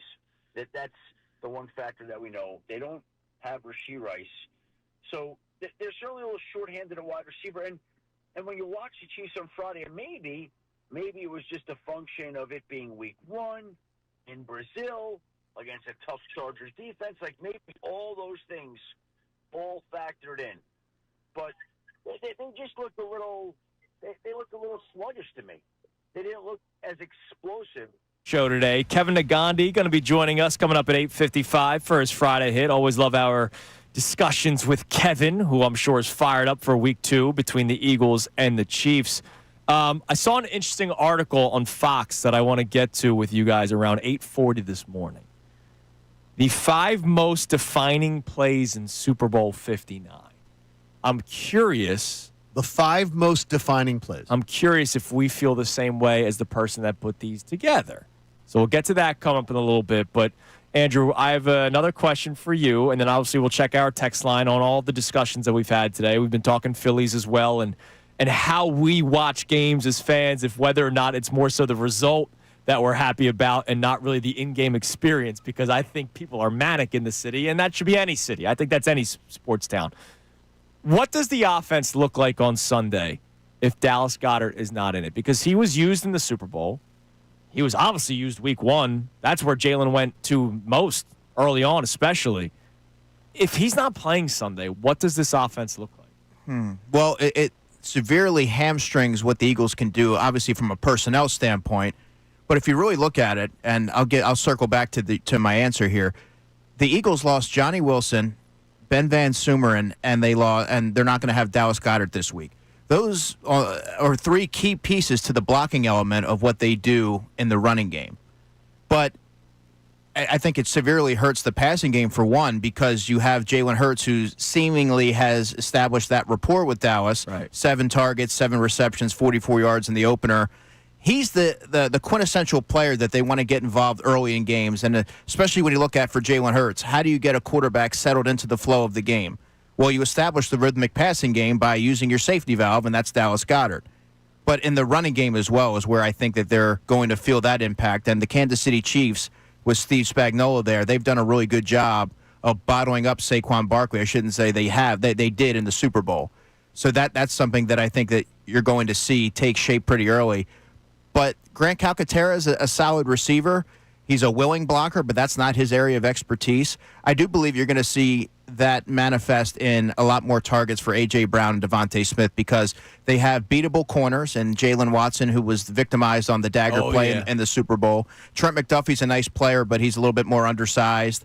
And they have Christian Fulton as well, who was a second-round pick, and the Chiefs are his 3rd team. So I think on the outside is where you're going to see that really start to take shape in the loss of Dallas Goedert. How much did you read of or see on the documentary of the Chiefs, the comments from Patrick Mahomes about how he felt the Super Bowl game plan was really part of the reason they lost, that they went out of character, that they did things in their game plan that was totally different than they'd done at any other time? Well, I mean, when you watch them, when you go back and watch it, I can see what he's saying. Like they didn't approach that game the same way. It's like they sold out to stop one guy, and it ended up burning them terribly. Well, I think that's a reflection on how multiple the Eagles' offense was. And it's kind of like a pick your poison. What do you do? And they viewed it as Saquon Barkley has the best chance of beating us. Let's not let 26 beat us. And they sold out to stop the run, and they left themselves vulnerable on the back end. So, yeah, it was uncharacteristic in how they approached it. And I'm curious to see if they tinker with that and unveil a different type of game plan, knowing what the Eagles can do. I said this earlier in the show, about 2 hours ago, around 6:30. One thing the Eagles can't do this Sunday that they did on Thursday, which was take the foot off the gas pedal offensively. Against Patrick Mahomes, you can't do that. Even though I feel comfortable and confident in this game, but if they're up 10 in the early parts of the fourth quarter, I don't want it to just be, all right, hand the ball off to Saquon, let the clock run. Like, I want them to keep going, and I don't believe Kevin Patullo did that. I do believe that the hour-long delay impacted both teams. Yeah. But so you answer that. You're like Andrew. You believe that absolutely had a lot to do with it. But why, though? Well, it certainly took the wind out of the sails, and I think the reason for that is when you're in the flow of the game and you're trading blows, you're in a rhythm there. But when you have now an hour delay, everything you have to reamp. You have to amp back up, and you have to rev up. So your body gets tight. You have to approach things differently to stay loose. And the defenses reap the benefits from that in the second half for both teams. Yeah, think about like a pitcher in baseball, like the big offensive inning, and then the next inning they struggle a little bit because they sat long. It's hard. It's hard to rev back up, but then you're also able to say, "This is what the Eagles are doing offensively." You're able to. You have an extended break where you can assess for both sides about what they're looking to accomplish. And I think that also it's also baked in with that delay. So do you think the second half offense will be more aggressive compared to the last game against the Cowboys? I do, because each week is a learning experience, especially when you have a first-time coordinator and you have Patrick Mahomes on the other sideline. You can't afford to take your foot off the gas. You have to continue to move the football down the field, be aggressive, and I do believe that will be their approach this game given the opposition. Love this. I love this. I do too. I'm feeling very good. I do. Johnny. You do make me feel good. But is it fair to depict that you're more leaning towards a little bit more of the cautious He's side? He's definitely more cautious. I could tell. Yeah, well, that's just the lens. It does feel good though. But I do feel very good hearing his analysis of this. Yeah, I mean that's just the lens naturally that I view it through, knowing what the Chiefs have on both sides and what the Eagles have on both sides, and I analyze the game based off of that. I don't go off a gut reaction or anything like that. It's in my opinion, in my view, this is going to be a game that's going to be a little bit closer than maybe some are alluding to. All right. Like it. All right. What do we got on the text line, Mr. Thomas? We have a check-in from our guy, Karate Mark. What's up, KN? What's up, Marcus? Hey, love Karate Mark. History shows even when Andy and Spags were not in KC, star running backs don't eat when facing them. If that happens, what can Kansas City do to stop the rest of the Eagles' offense? I don't think the matchup favors Kansas City. Well, I think the middle of the field is going to take care of itself without Dallas Goedert. But in terms of what they can do, I mean, they're at a disadvantage, Kansas City, on the outside. So this is where I believe you're going to see Jalen Hurts and the Eagles' passing attack take advantage of that.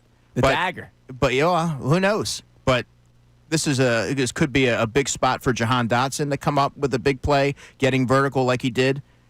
But I think that when you look back, this is going to be a game where A.J. Brown really eats. Yeah, and it should. Look, honestly, like I joked around about this earlier in the week. First play should be a run play because I think everybody's going to expect it to go to A.J. Brown. But plays 2, 3, and 4 all go to A.J. Brown. Like, just get him going. Get him going. And they've done that on. before. They have done it before. Where they've almost been flippant with it. You don't even need to manufacture touches. It's you throw a slant pattern to A.J. You're right. Well, teams can't defend it. They did against the Cowboys. I wish they had been, had to manufacture it. They didn't do it. It was ridiculous. I'm not asking for a bubble screen. I'm asking for a route. With somebody that talented, you have to find a way to get them the football. Yeah. Make no bones about it. And I believe that, again, we talk about each game being a learning experience. I think that Kevin Patullo is going to find ways to get the ball into the hands of their best playmaker or one of their best playmakers. All right, coming up next. The Eagles may do whatever they can to ignore what happened the last time they played the Chiefs. They can do whatever they want. Nick Sirianni could act like he didn't know that they beat the Chiefs in the Super Bowl. But we won't do that. And I saw an interesting article this morning that I want to go through with you guys to see how accurate it is. The 5 most defining plays of Super Bowl 59, according to one of the writers for Fox Sports. We'll go through it. We'll see what we agree with or disagree with. It's Kincade and Salciunas on this Championship Football Friday here on 97.5 The Fanatic. Now, a Birds Insider update on 97.5 The Fanatic and 97.5thefanatic.com. I'm Connor Thomas, and we're just 2 days away from the Super Bowl 59 and Super Bowl 57 rematch. Eagles-Chiefs at Arrowhead. And Nick Sirianni will meet with media at 11:50. Hopefully we get a little more information on the status of some players whose injury designations are of note. Landon Dickerson and Jalix Hunt were full participants in practice yesterday, so that's a good sign after they were limited earlier in the week. But Dallas Goedert, again, did not practice with a knee injury, so we'll keep an eye on that. Kansas City a little bit banged up as well. And the Eagles have some decisions to make, especially in the defensive backfield. Defensive coordinator Vic Fangio has been non-committal this week on what could happen with Adoree Jackson potentially starting. Tim McManus of ESPN talked about it yesterday. He's not even committing to him being the starter this week. Tells you everything you need to know. And the cornerback 2 spot has been in the spotlight ever since the beginning of basically the training sessions for the Eagles. So the defense clearly not totally settled for the Eagles as we get ready for week 2. But the defense for the Chiefs, well, they didn't look great in week 1 against the Chargers. Tim McMahon has talked about their defensive unit as well. I think that the Eagles can take advantage of the deep ball in that respect. And we know that Jalen Hurts, as he showed, so good with the deep ball. And I think that they have some ability there. That being said, the Chiefs still have Chris Jones. So, do we get another dagger on Sunday? They're going to have to block up the line to make sure. I'm Connor Thomas on your home for the best Birds coverage, 97.5 The Fanatic and 97.5thefanatic.com. Attention, Delaware Valley. 97.5 The Fanatic's on.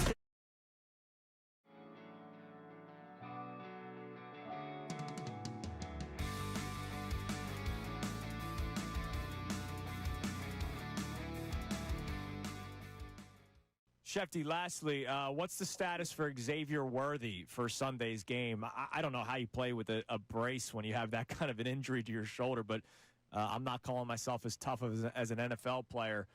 Andy Reid saying it's day to day. Do you believe Xavier Worthy will be playing Sunday against the Eagles? My guess would be no. And if he does play, he'll play with a harness. And I don't know how effective he'll be with a harness when you're a little guy and a fast. I don't know those things. I've never played a football game with a harness on. So, look, he's not going to be full strength if he plays. That's the one factor that we know. They don't have Rashee Rice. So they're certainly a little shorthanded at wide receiver. And when you watch the Chiefs on Friday, and maybe it was just a function of it being week 1 in Brazil against a tough Chargers defense. Like maybe all those things all factored in. But they just looked a little they looked a little sluggish to me. They didn't look as explosive as you expect a Chiefs offense to be. Now, saying that, they can go out on Sunday and light up the scoreboard with 30 or 40 points.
One here on Kincade Salciunas 97.5 The Fanatic. Our man Andrew Deco here with us for the remainder of the show. We have Kevin Agandi joining us coming up at 8:55. But this segment, I'm so excited about because I think it is going to stun one Andrew Deco. It may stun all of you. It's going to stun him? I think, you know what, maybe stun's not the right word. I think you're just going to get excited because I got to give this guy credit. Ben Arthur of Fox Sports put together an article of the 5 plays that define the Chiefs versus Eagles Super Bowl, leading up to, of course, the rematch on Sunday. And I got to give him credit. It wasn't just like the first 5 that come to your head, I think. Okay. So I'll go in order. 5 to 1. Well, no, can we predict them? Yeah, we should guess. Okay. Yeah, I would don't like just you give guys, just don't give the answers to the test. Okay, here. let's do the Family Feud. All right, captain of the Connor, you can be captain. Okay, I'm leading it off. First one, then Andrew's second. I don't, yeah, you're gonna have to direct this because I don't know anything about Family Feud. Wait, no, it's one question at a time. Nothing really about Survey game shows. says. Okay, all right, here we go. I love Steve All right, Harvey. let's go. First question. First one. Show me the Cooper DeJean pick 6. The Cooper DeJean pick 6 is on there. It comes in at number 4. Number 4. Okay, good answer. Good answer. Jahan Dotson 27-yarder down the sideline. No, that is not on. That's a first strike. See, well, That's a good well, answer. it should be on there. How That's about the that? first strike. Good answer. Okay. Zach Bond interception. Zach Bond interception is on there. It is number 3. Good Okay, answer. good answer. All right, Connor, back to you. I'll take the dagger off the board. That's an obvious The one. dagger's number 1. Dagger's number 1. Good answer. Good All right, answer. we got to get 2 more. This is where I think you guys will get stumped. Nolan Smith blowing up one of their offensive linemen. No, but I do know exactly what you're talking about. Well, I'm but trying no. to reach and go for Okay. one that maybe isn't as obvious. Okay, that's number That's 2. X number 2. Okay, I need a little help. There was the third down pass breakup play by the Eagles, and I'm drawing the secondary man that did it, the sub in the secondary, who made the greatest, maybe one of the Avonte Maddox. Avonte Maddox's play.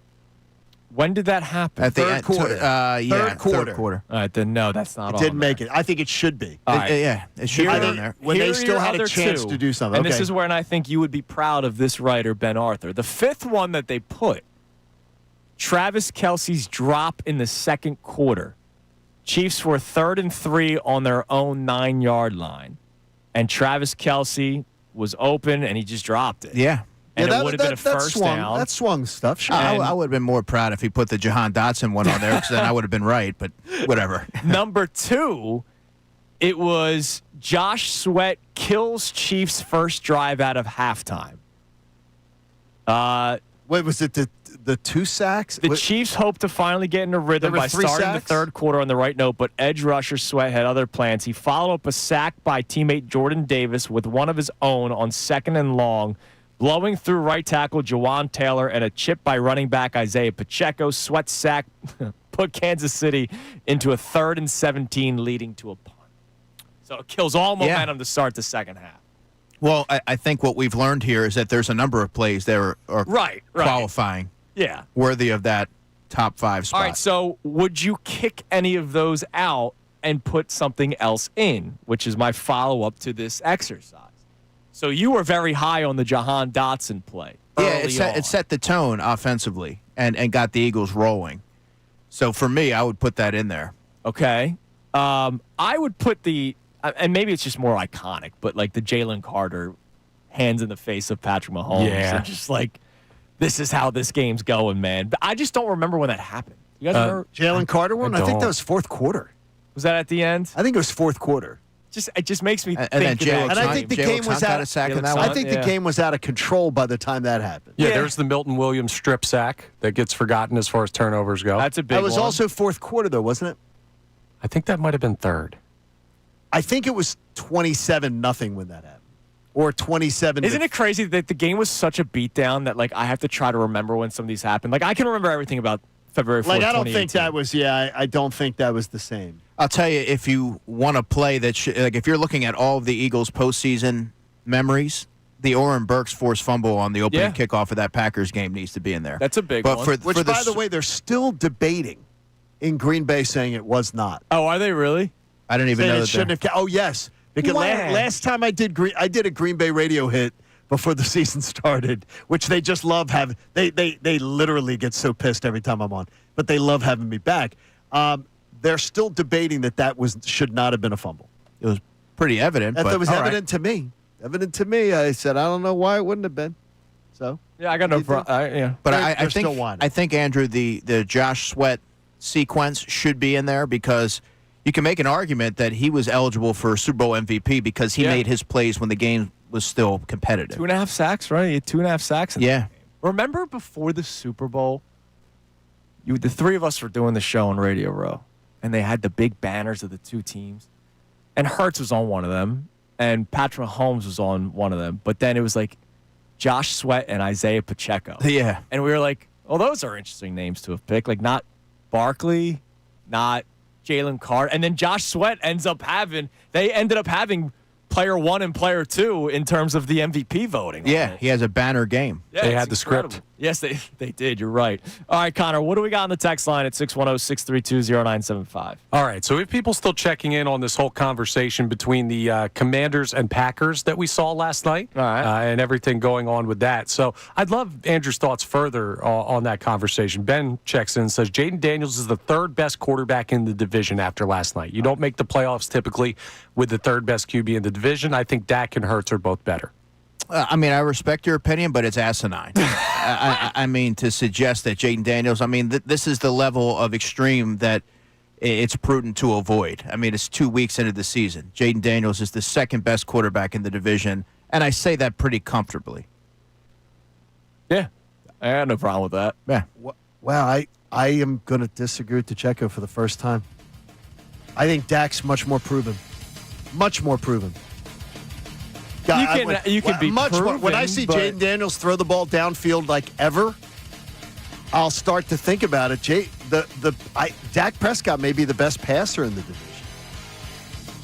I mean, as far as quarterback, I'm going to say Dak Prescott's the second best quarterback in the division right now because I haven't seen enough of Jaden Daniels.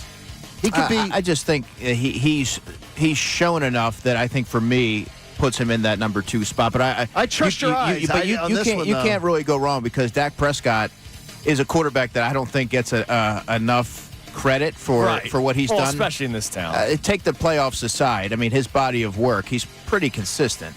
All right. Would the Eagles have won a Super Bowl with Dak? I think they would have. I don't know. He gets hurt a lot. He does. Oh, yeah, that's the truth, too. And he hasn't delivered in the postseason, so it's kind of hard to say. He could play tight end for us. I don't know if he has the clutch gene. Andrew is with us for the remainder of the show today. Coming up next, our man Kevin Agandi from ESPN joins us here on Kincade and Salciunas 97.5 The Fanatic.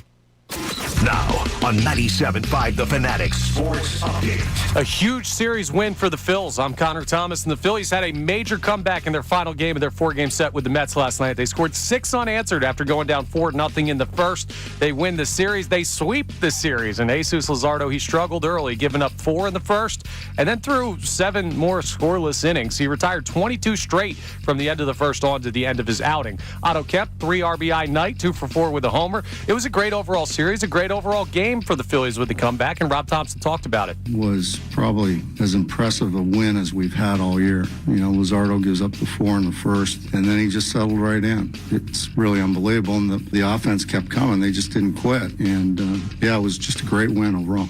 Phils now have an 11-game lead in the NL East. They'll play the Royals for 3 starting tonight. 6:45 the time for Game 1. Michael Lorenzen on the mound for the Royals. Walker Buehler debuting for the Phillies. The Eagles are 2 days away from their Super Bowl rematch with Kansas City. Dallas Goedert did not practice again yesterday with a knee injury, but Landon Dickerson and Jalix Hunt were full participants. Nick Sirianni will meet with media at 11:50 for the latest on that. We'll talk to Kevin Negandhi of ESPN coming up next. This update is brought to you by Mercedes-Benz. Looking for an exceptional driving experience? Experience the power, precision, and intelligence of an iconic Mercedes-Benz SUV at your local Mercedes-Benz dealer today. I'm Connor Thomas on your home for the best birds coverage, 97.5 The Fanatic and 97.5thefanatic.com. Hall of Fame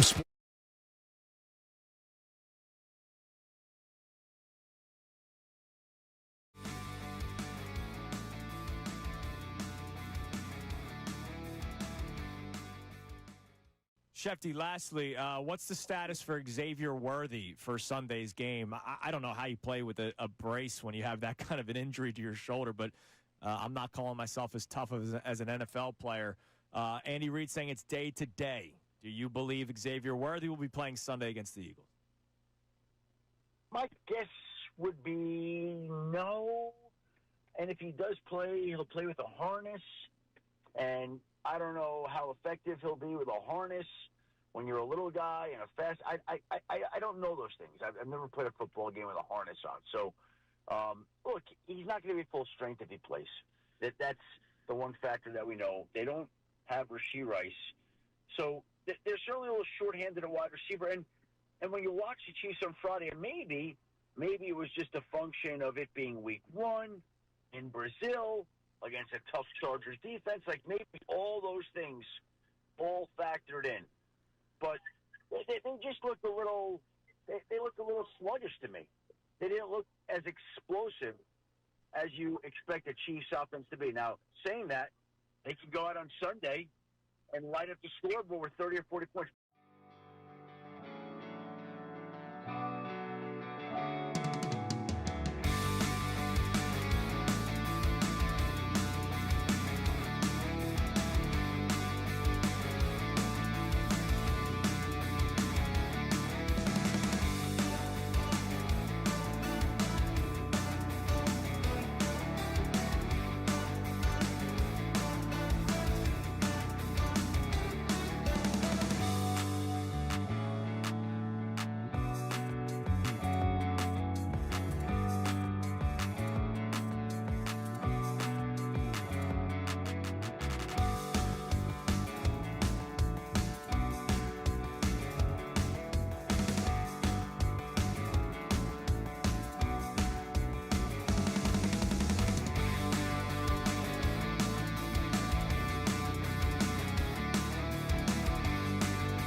And we ask Andrew Deco for the deep dive of matchups to keep an eye on, what his eyes will be on this upcoming Sunday between the Eagles and Chiefs, 4:25 kickoff.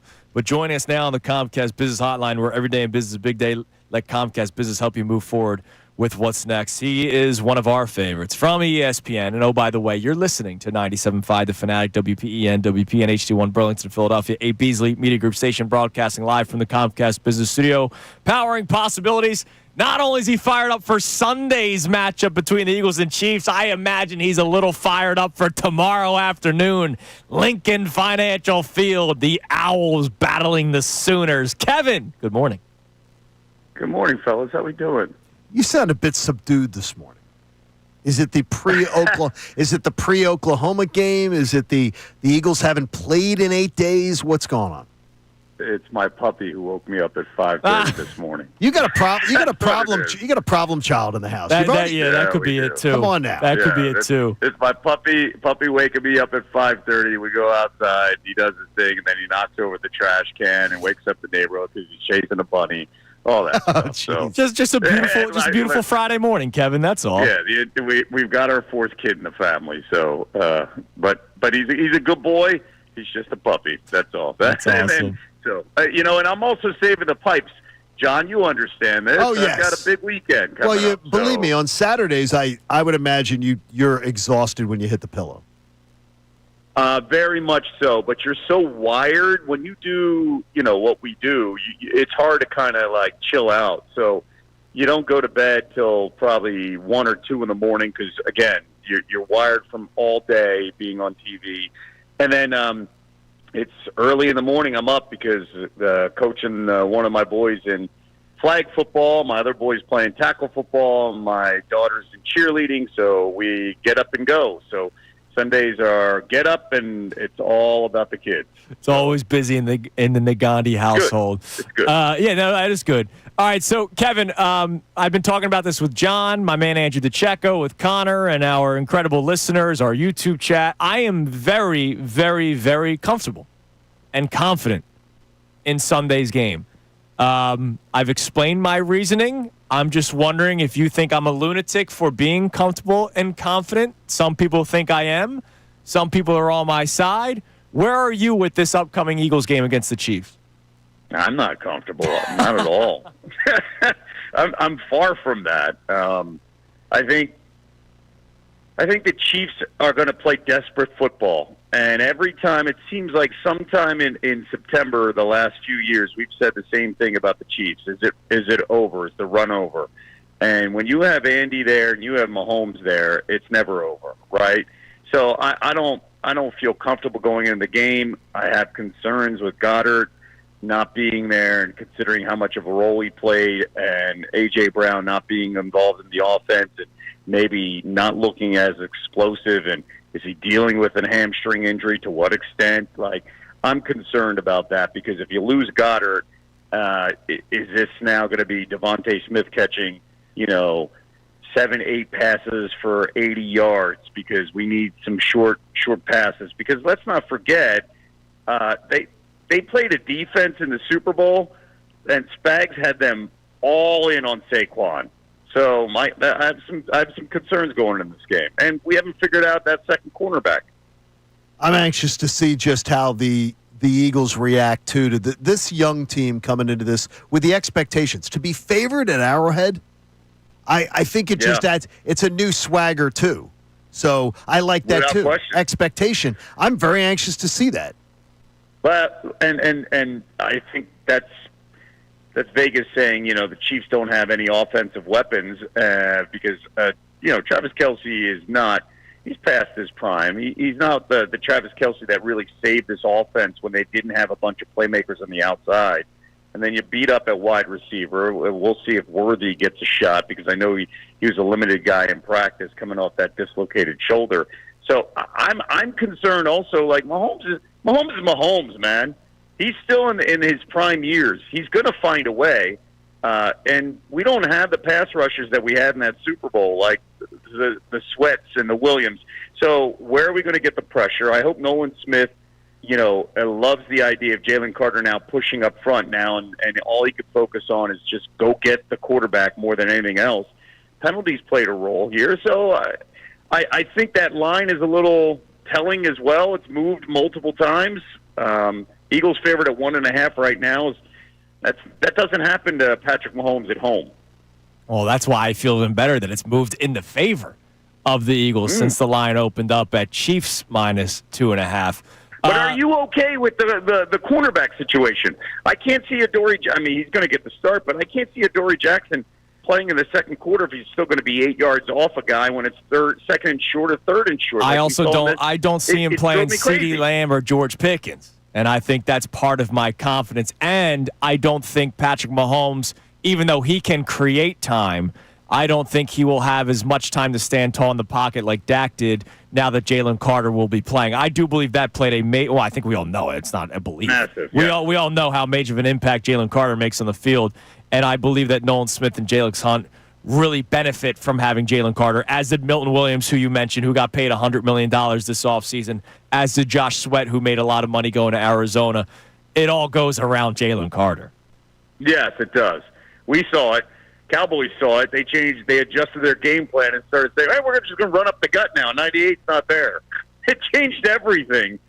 Let's just hope that he plays all 4 quarters for us. Now, obviously, we've been getting excited for this upcoming Eagles game, but how are we feeling about the Phillies?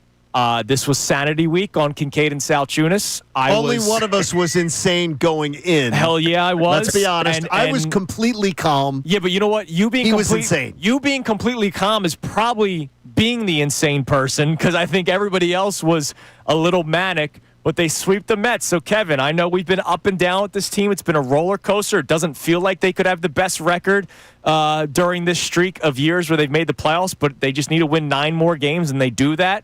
So how are you feeling this week following the 4-game sweep of the Mets?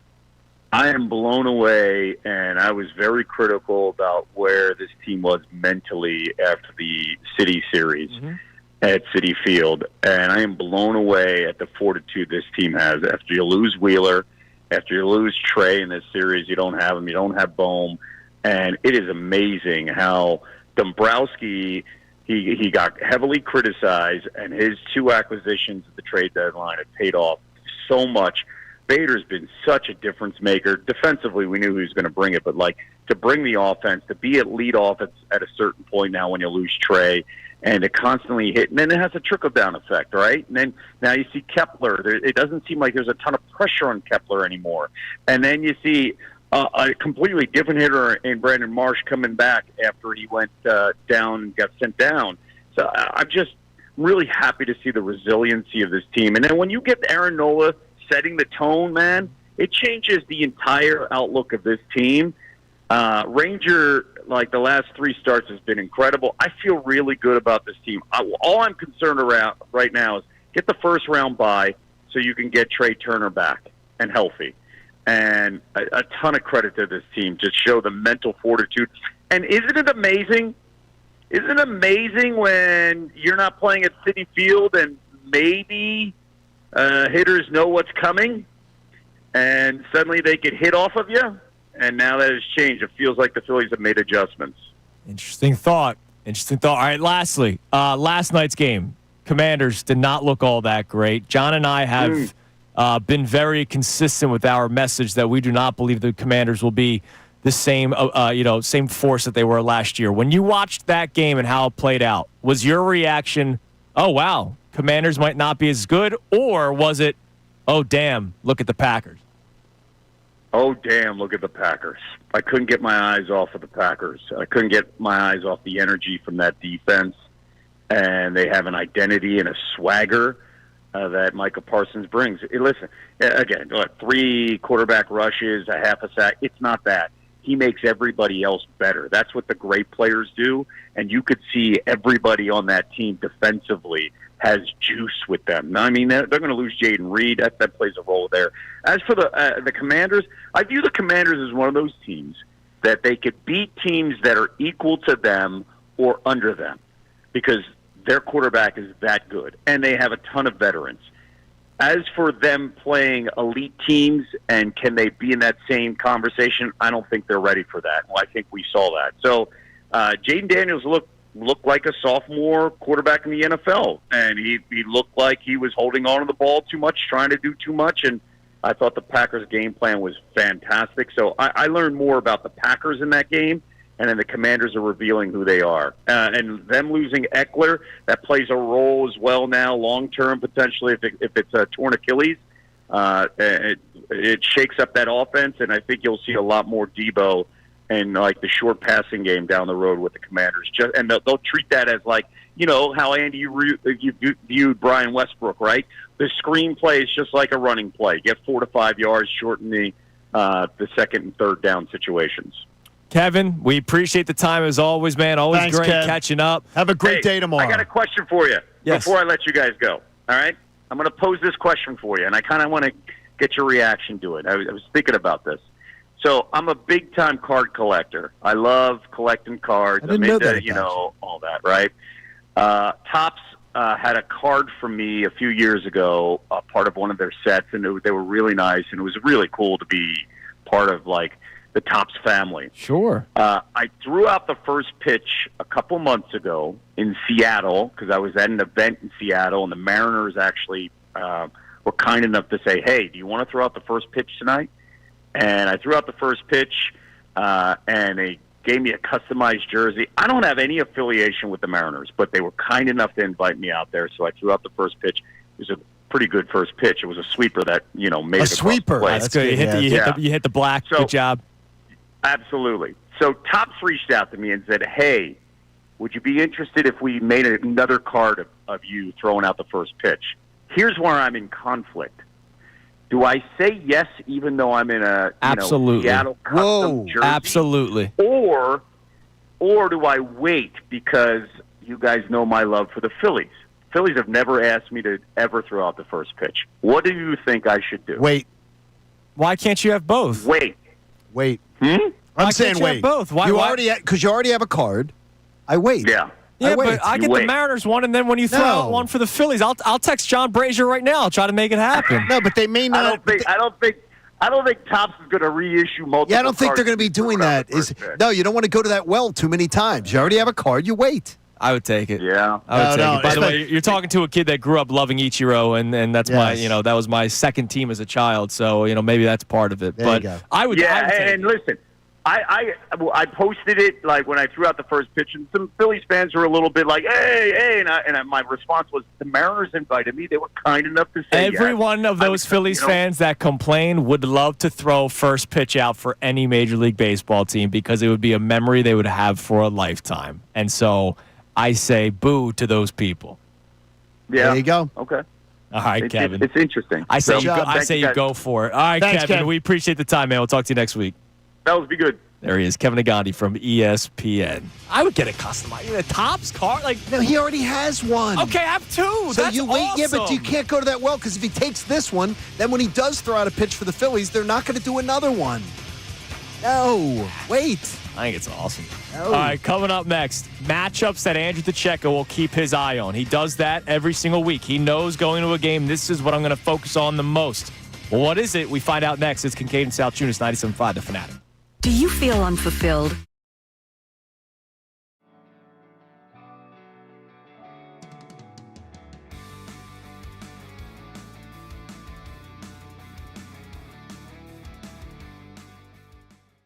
Shefty, lastly, what's the status for Xavier Worthy for Sunday's game? I don't know how you play with a brace when you have that kind of an injury to your shoulder, but I'm not calling myself as tough as an NFL player.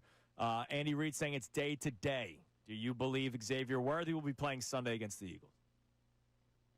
My guess would be no. And if he does play, he'll play with a harness. And I don't know how effective he'll be with a harness when you're a little guy and a fast. I don't know those things. I've never played a football game with a harness on. So, look, he's not going to be full strength if he plays. That's the one factor that we know. They don't have Rashee Rice. So they're certainly a little shorthanded at wide receiver. And when you watch the Chiefs on Friday, maybe it was just a function of it being week one in Brazil against a tough Chargers defense. Like maybe all those things all factored in. But they just looked a little they looked a little sluggish to me. They didn't look as explosive as you expect a Chiefs offense to be. Now, saying that, they could go out on Sunday and light up the scoreboard with 30 or 40 points.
are somebody that goes into a game with things that you are looking for, what you are watching for.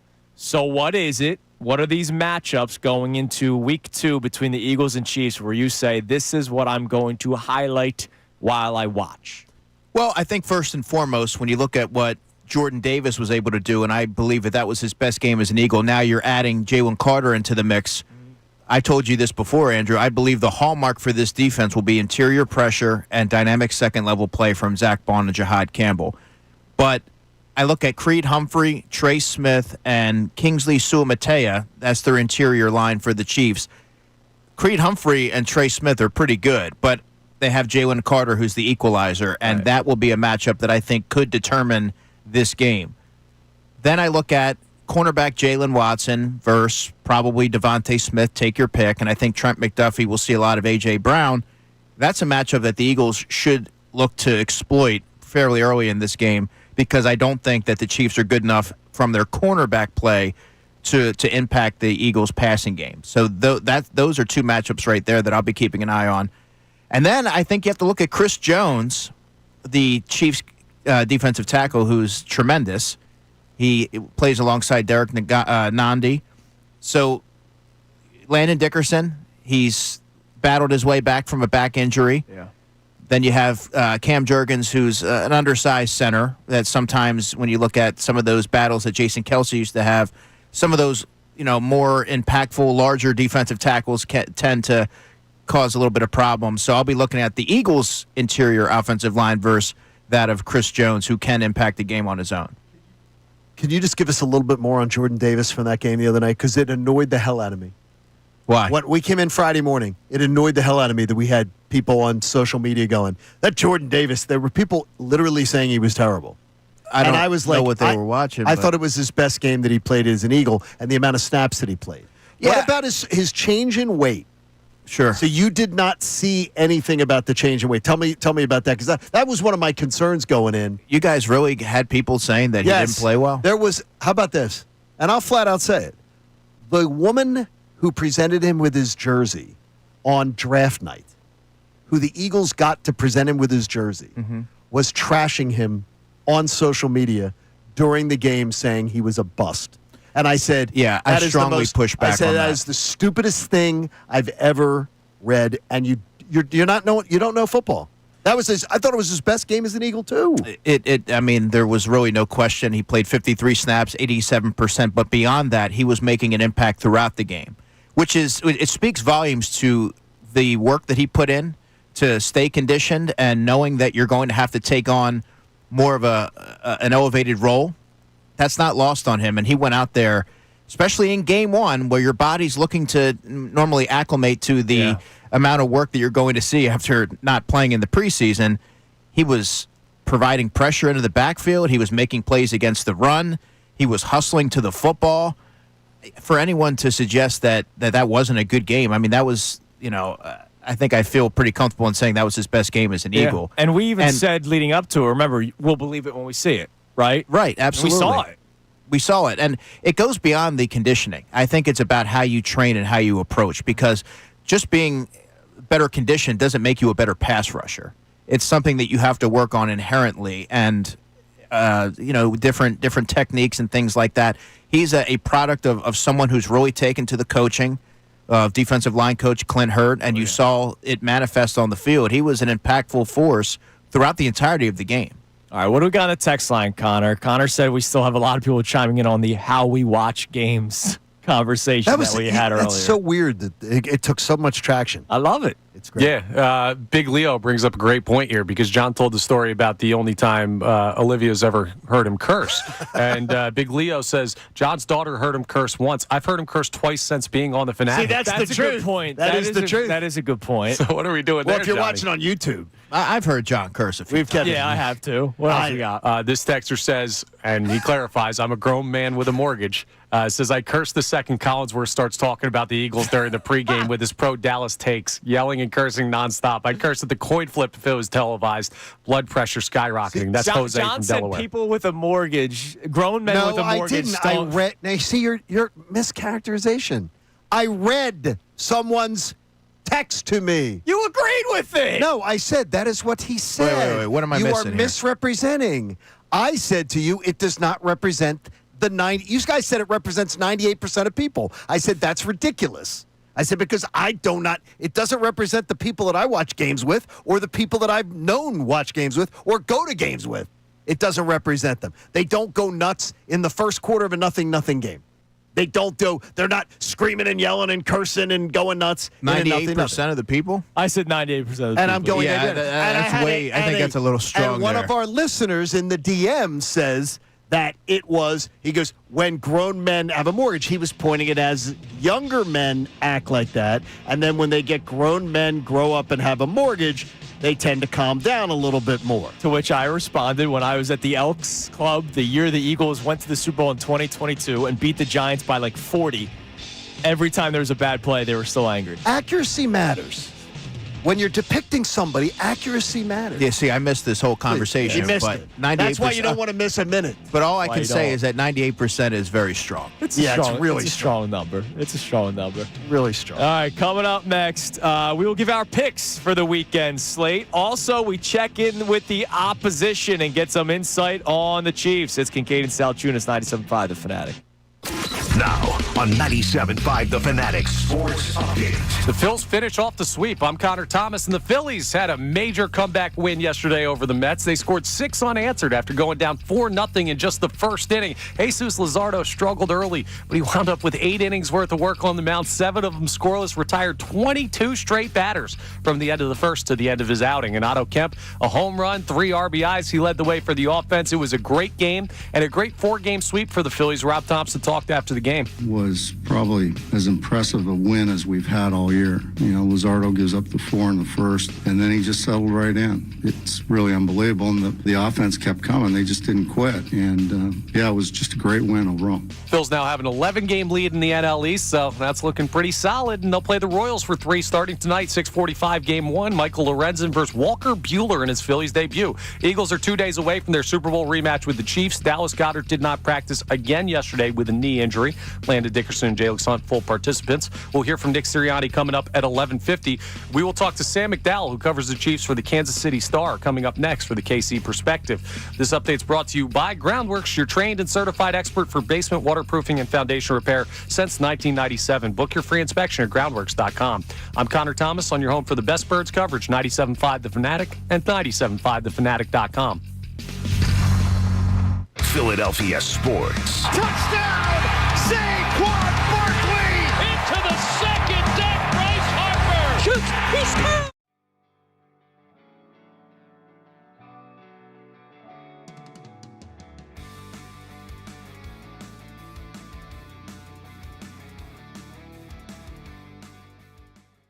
Shefty, lastly, what's the status for Xavier Worthy for Sunday's game? I don't know how you play with a brace when you have that kind of an injury to your shoulder, but I'm not calling myself as tough as an NFL player.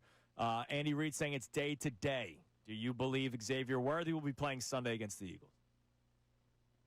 My guess would be no. And if he does play, he'll play with a harness. And I don't know how effective he'll be with a harness when you're a little guy and a fast. I don't know those things. I've never played a football game with a harness on. So, look, he's not going to be full strength if he plays. That's the one factor that we know. They don't have Rashee Rice. So they're certainly a little short-handed at wide receiver. And when you watch the Chiefs on Friday, and maybe it was just a function of it being week 1 in Brazil against a tough Chargers defense. Like maybe all those things all factored in. But they just looked a little they looked a little sluggish to me. They didn't look as explosive as you expect a Chiefs offense to be. Now, saying that, they can go out on Sunday and light up the scoreboard with 30 or 40 points.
Shefty, lastly, what's the status for Xavier Worthy for Sunday's game? I don't know how you play with a brace when you have that kind of an injury to your shoulder, but I'm not calling myself as tough as an NFL player.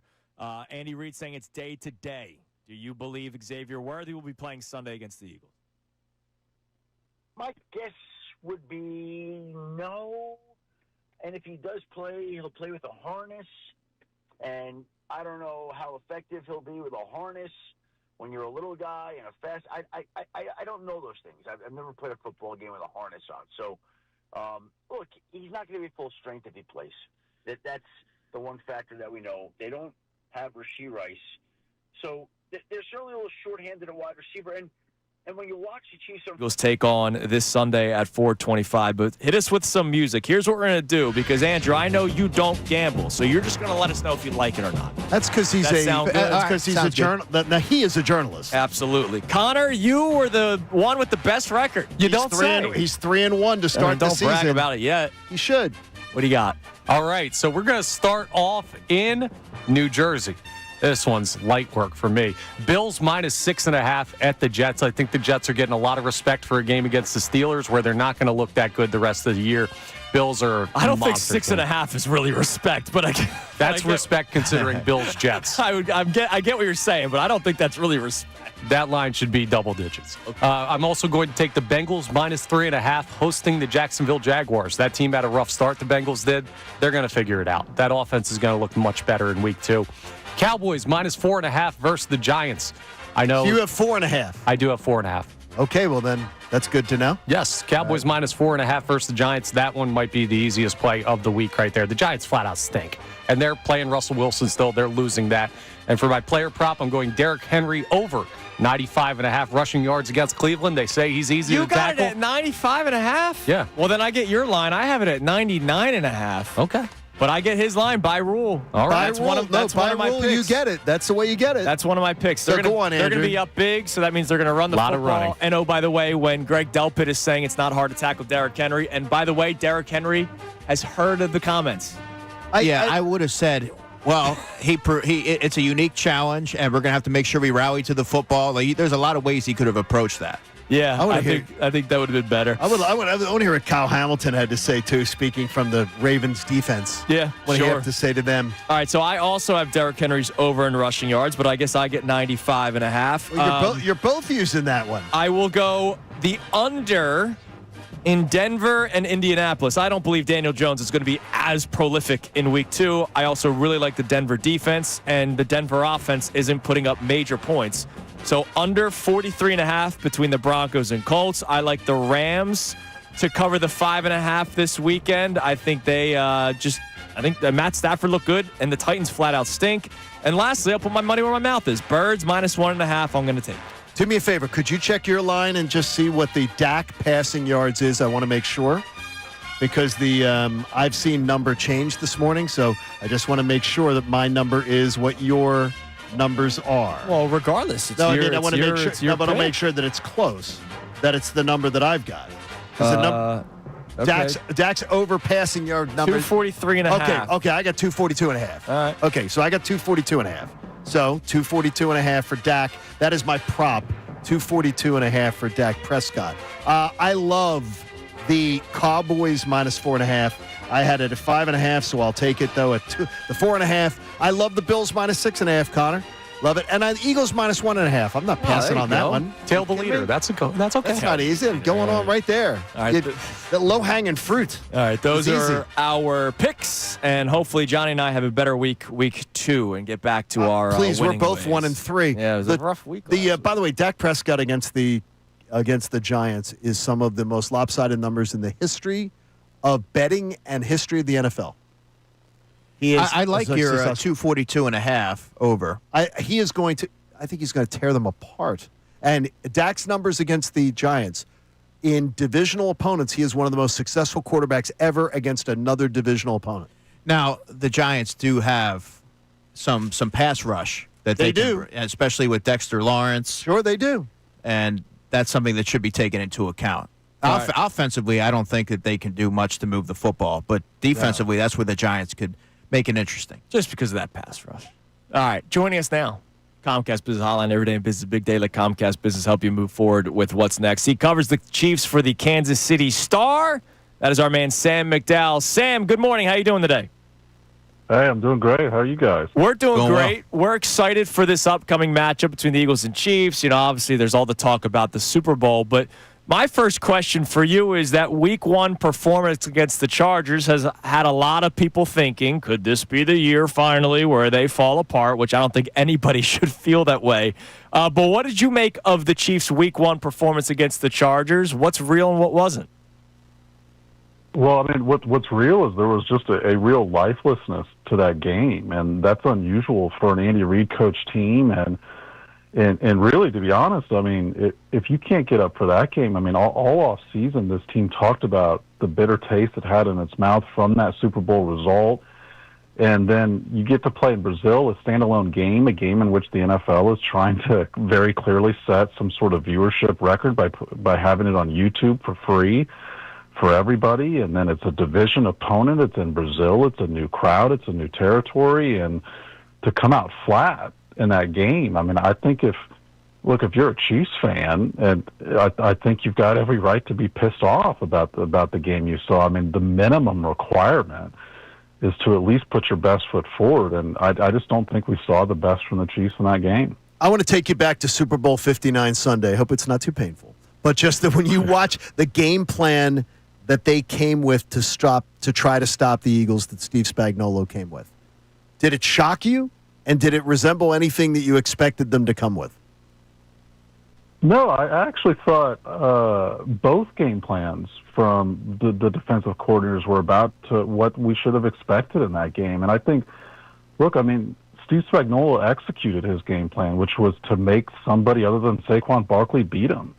But Jalen Hurts is good enough to beat them. And that's why the Eagles were such a good team a year ago. It's why their offense is still where it was a year ago, is because they have a lot of different ways that they can beat you. And I think the game plan from Steve Spagnuolo is more telling of what he thought of the Eagles, which was you have to take away something because you're not going to take away everything. And so it will be interesting to see if Sunday, if he thinks that was effective because their best player was not their best player in that game, or if he thinks, hey, that didn't work, the game was lost, you gave up 40 points, and therefore you got to change something. Hey, Sam, covering the team, I want to do a temperature check because I'm curious. Do you get the sense that they're really making it more than a Week 2 game? Like, are they fired up for this game, or are they locked in and focused?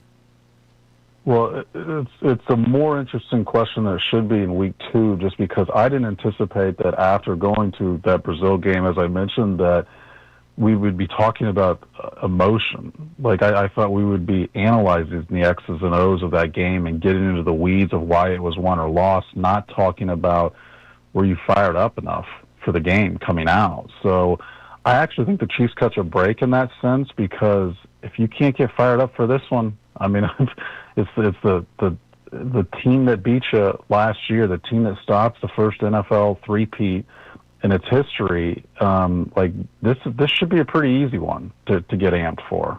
What's the latest with Xavier Worthy? Is he going to be playing? And if he does, what are you expecting out of him? So he returned to practice yesterday in a limited fashion. To be honest, I would be very surprised if he plays. I mean, look, you guys probably have it a pretty similar way there, to where the media viewing is for a very short portion of practice once the season gets going. And therefore, the portion we see is individual drills, basically glorified stretching, and he participated in that part. I don't think he participated in any of the contact stuff. So I think it's a great sign for an expedited return, as is the fact they haven't put him on IR. But I would be stunned to see him out there on Sunday. Do you feel the Chiefs, now, look, they don't have an old roster, but do they have sort of an old or maybe a stale feel to them? I think one of the questions that the Chiefs should have asked themselves going into the offseason that they might be asking themselves now is new blood a good thing? And, you know, when you look at the history of the position the Chiefs have been in, and the Eagles were here 2 years ago, finishing runner-up in the Super Bowl. There's been one of the last 52 teams in NFL history has come back and won the Super Bowl the year after they lost it, which was the 18 Patriots. And so, the Eagles had a great start a couple of years ago and then didn't win a playoff game. The last 3 teams, actually, that the Chiefs had beaten in the Super Bowl, one's the Eagles and 2 of the 49ers, have not won a playoff game. The 49ers didn't even make the playoffs last year. In fact, 12 of the last 27 have not reached the playoffs. And so I think there could be all sorts of hypotheses about why that could be the case. But I do think that one of the solutions for it could be bringing in some new blood, some guys who weren't part of that. And look, the Chiefs off-season was paying a lot of their own guys. It was extending Trey Smith. It was extending George Karlaftis. And so it was extending Nick Bolton. So I do think that new blood can be a good thing. But, we'll see how that plays out over the course of the next 16 weeks. Kansas City has a young offensive on the left side with Josh Simmons and Kingsley Suamatea. So I'm curious what your initial impressions have been from their play thus far. Mixed, I would say. I mean, look, it's a real challenge to put a rookie left tackle in the NFL.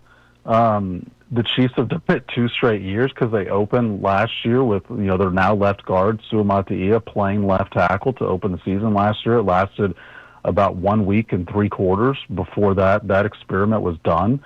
Now he's playing left guard. It's not, he played tackle in college, a lot of right tackle at BYU. So it's obviously the Eagles are sort of the success story last year that people point to when you try and do that with Malachi Becton, but it's not something that is just easily done just because it's been done before. So they're certainly seeing some early season growing pains with that. I thought both of them were okay in the game last week. I thought it could have been worse. I've seen worse from the Chiefs last year, but that it needs to improve as well. I mean, I actually looked the stat up last year when they were going with Kingsley Suamatea up in the year.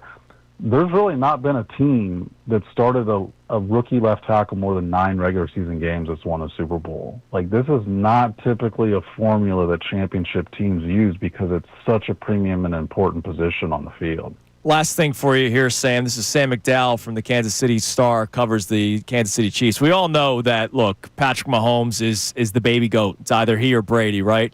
So Mahomes, as great as he is, how much can you expect out of him to play a week without Xavier Worthy, potentially, with 35-year-old Travis Kelce, Juju Smith-Schuster, Hollywood Brown, who's never really amounted to the first-round pick that was selected by the Ravens back in 2019, and, of course, Pacheco and Kareem Hunt still back there for the Chiefs in the backfield. How much do you really expect at this point from Patrick Mahomes, despite how incredible he is?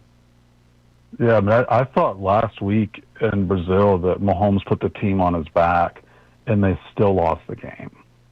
And I've not really seen that happen too many times. I mean, in the first quarter, he struggled, and he was off. He was inaccurate on some easy, quick throws.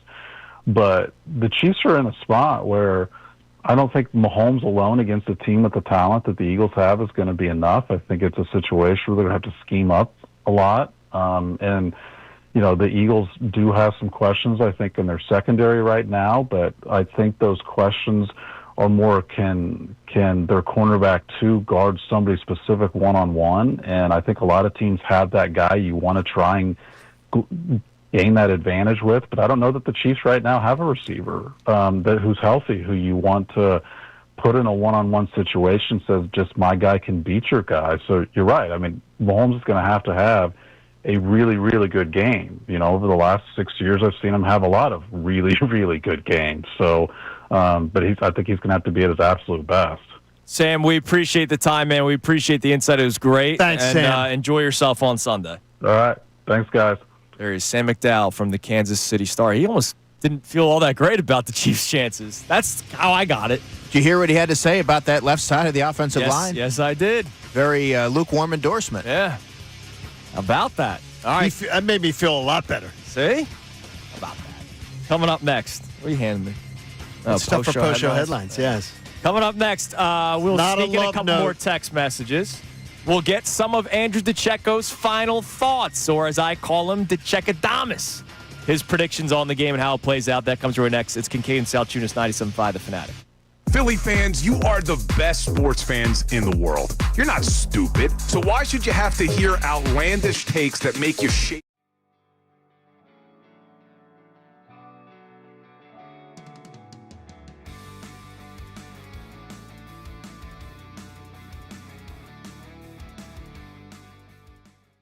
Shefty, lastly, what's the status for Xavier Worthy for Sunday's game? I don't know how you play with a brace when you have that kind of an injury to your shoulder, but I'm not calling myself as tough as an NFL player. Andy Reid saying it's day to day. Do you believe Xavier Worthy will be playing Sunday against the Eagles?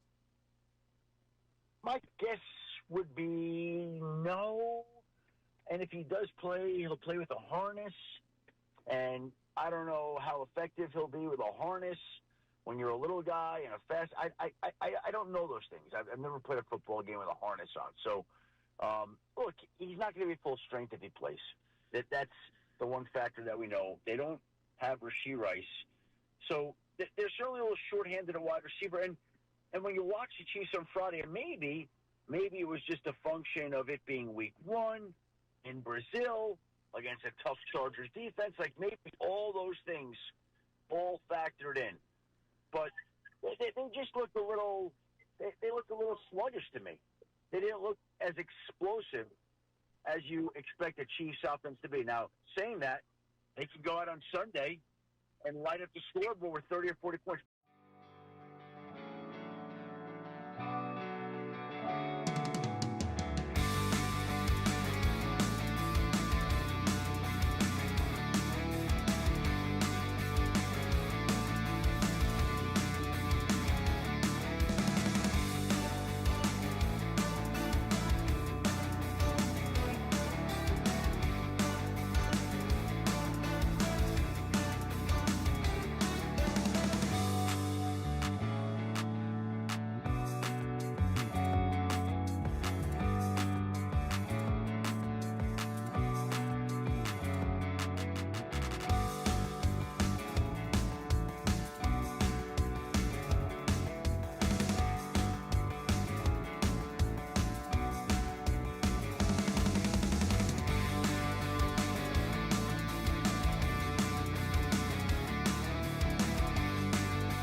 Five here on this Football Friday, Championship Friday, Undefeated Friday. Phillies beat the Mets Friday. A lot of good things on this Friday. By the way, check out the deal of the week. 4-pack of tickets to the Treehouse World for half off. Adventure awaits. Climb, zip line, and explore at Treehouse World in Westchester for half the price. Get this exclusive offer while supplies last at 975thefanatic.com/deals. I could see DeCecco being a Treehouse World guy. It's in where John and I hail from. And it's in our neck of the woods. Great. I could see you be a Treehouse guy. I think that you might be wrong about that. The kids You're an active person. Love it. Am I? No. I don't have time to be active, man. Kids love it. Writing stories, doing podcasts, sitting here with you kind folks. All right, if you had time, would you be a Treehouse World guy? My son would love it. But See, I think my nephew would really enjoy that, and there are people who would, but I would not be one of them. Like it's like monkey bars and things like that on steroids. Oh yeah, dude. And they're I can't wait. Maybe it'll be a K&S field trip for you guys. I would love that. A tree hates to see me coming. I love climbing trees. You're a big tree climber? Oh, yeah. Back in the day, not anymore, but I was never really a tree climber. yeah. I'll be honest. Hurt myself a lot in trees. Really? I had Betty tell me that I wanted to say I was coming in the house, and she said, "What are you doing?" I love to climb the tree. She said, I said, "I'm getting a bed sheet. Where could I get a bed sheet?" She goes, "What are you doing?" I said, "I'm going to make a parachute." She said, "To jump out of the tree?" I said, "Yeah, I'm going to try to jump there." And she goes, last row of the I was never that adventurous. We played wiffle ball, stick ball, freeze tag. I was a big fence climber. I could climb a fence. And she literally told me where to get the sheet. And she goes, "So you think that's going to work?" How'd it go? No, I chickened out. Because she said to me, "You think that's going to work?" But she told me where to get the sheet. Coward Kincade. I did. I cowered out. Man. Thank God I wised up. All right, Andrew, we're getting closer to the end of the show, which means it's time for your this is like my favorite part. Of all the analysis you give, there's something about your eye with the Checkadamus. So last week, you expected big things out of Goddard, and you got big things out of Goddard. I forget the defensive one you had. Moro Ojima to get a sack. Okay. What do you got today for us for this upcoming game? Because your percentage of hit is ridiculous. Like you're always on top of these things. So what are some of your predictions? We'll get the score at the end. But what are some of your predictions with how this game plays out? Moments. Well, first my prediction. I think J.O. Hunt gets a sack. I think he's going to take advantage of the left side of the line. And you just heard what Sam said. He gave a lukewarm endorsement of rookie Josh Simmons and Kingsley Suamatea. Sure. But I think this game's going to play out more so the Eagles are going to try and get rolling passing the football. And they're going to try and get Saquon going, but I do believe that Kansas City's going to sell out to stop the run once again, and they're going to have to trust their second and third level to try and bottle the Eagles up, but I don't think that's going to go particularly well. I think Kansas City, on the other hand, is going to try to establish the running game with Isaiah Pacheco, try to get downhill because they don't have a lot on the outside. And Travis Kelce's going to be a player that don't be surprised if Patrick Mahomes tries to lean on him to pepper Jahad Campbell and Drew Makuba working the seams there with their veteran tight end and try to see if the Eagles have an answer for it. So I think you're going to see a lot of countering early on through the air. Okay, that's fair. That's fair. Who's the player we're talking about Monday morning? A.J. Brown. Okay. I love hearing that. Look, we got to see it. We got to see Wait. Good way or bad way? Good way. Good Okay. way. Good way, Yeah, absolutely. Just making sure. No, we got to see it. I mean, like, I give Kevin Patullo a good grade for week one. They won the football game, and him being able to score on the first three drives, that's great. But you got to get A.J. Brown going. Now, I have a question because John yesterday, we played the audio. Was it yesterday or 2 days ago, the red flag? Yesterday. The days blend together some days. Yeah, they do. They feel them. John was a little caught off guard or alarmed by the Kevin Patullo not scripting the 15 play. I was a little confused, and then checking and listening to NFL Live talk about it and everything, where they were like, well, like everybody does that.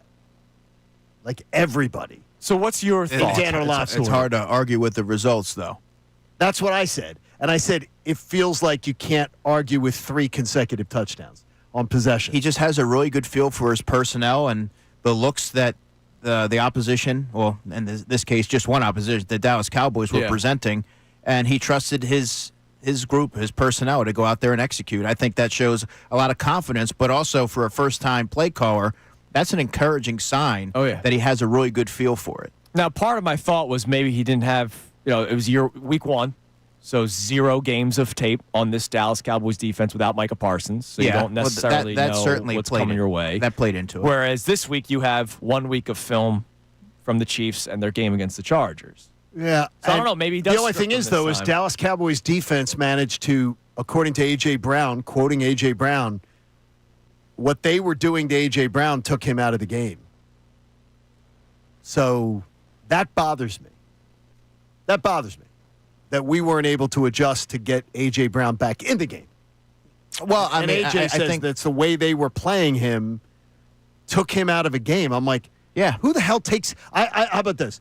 I don't think that Matt LaFleur, I don't think that Sean McVay, I don't think that any one of the greatest offensive minds are ever having if they had A.J. Brown, there's no defensive coordinator who's taking them out of the game. I agree with you, but I would also say, go back to the point that I made earlier in the segments, that it's one game. I know.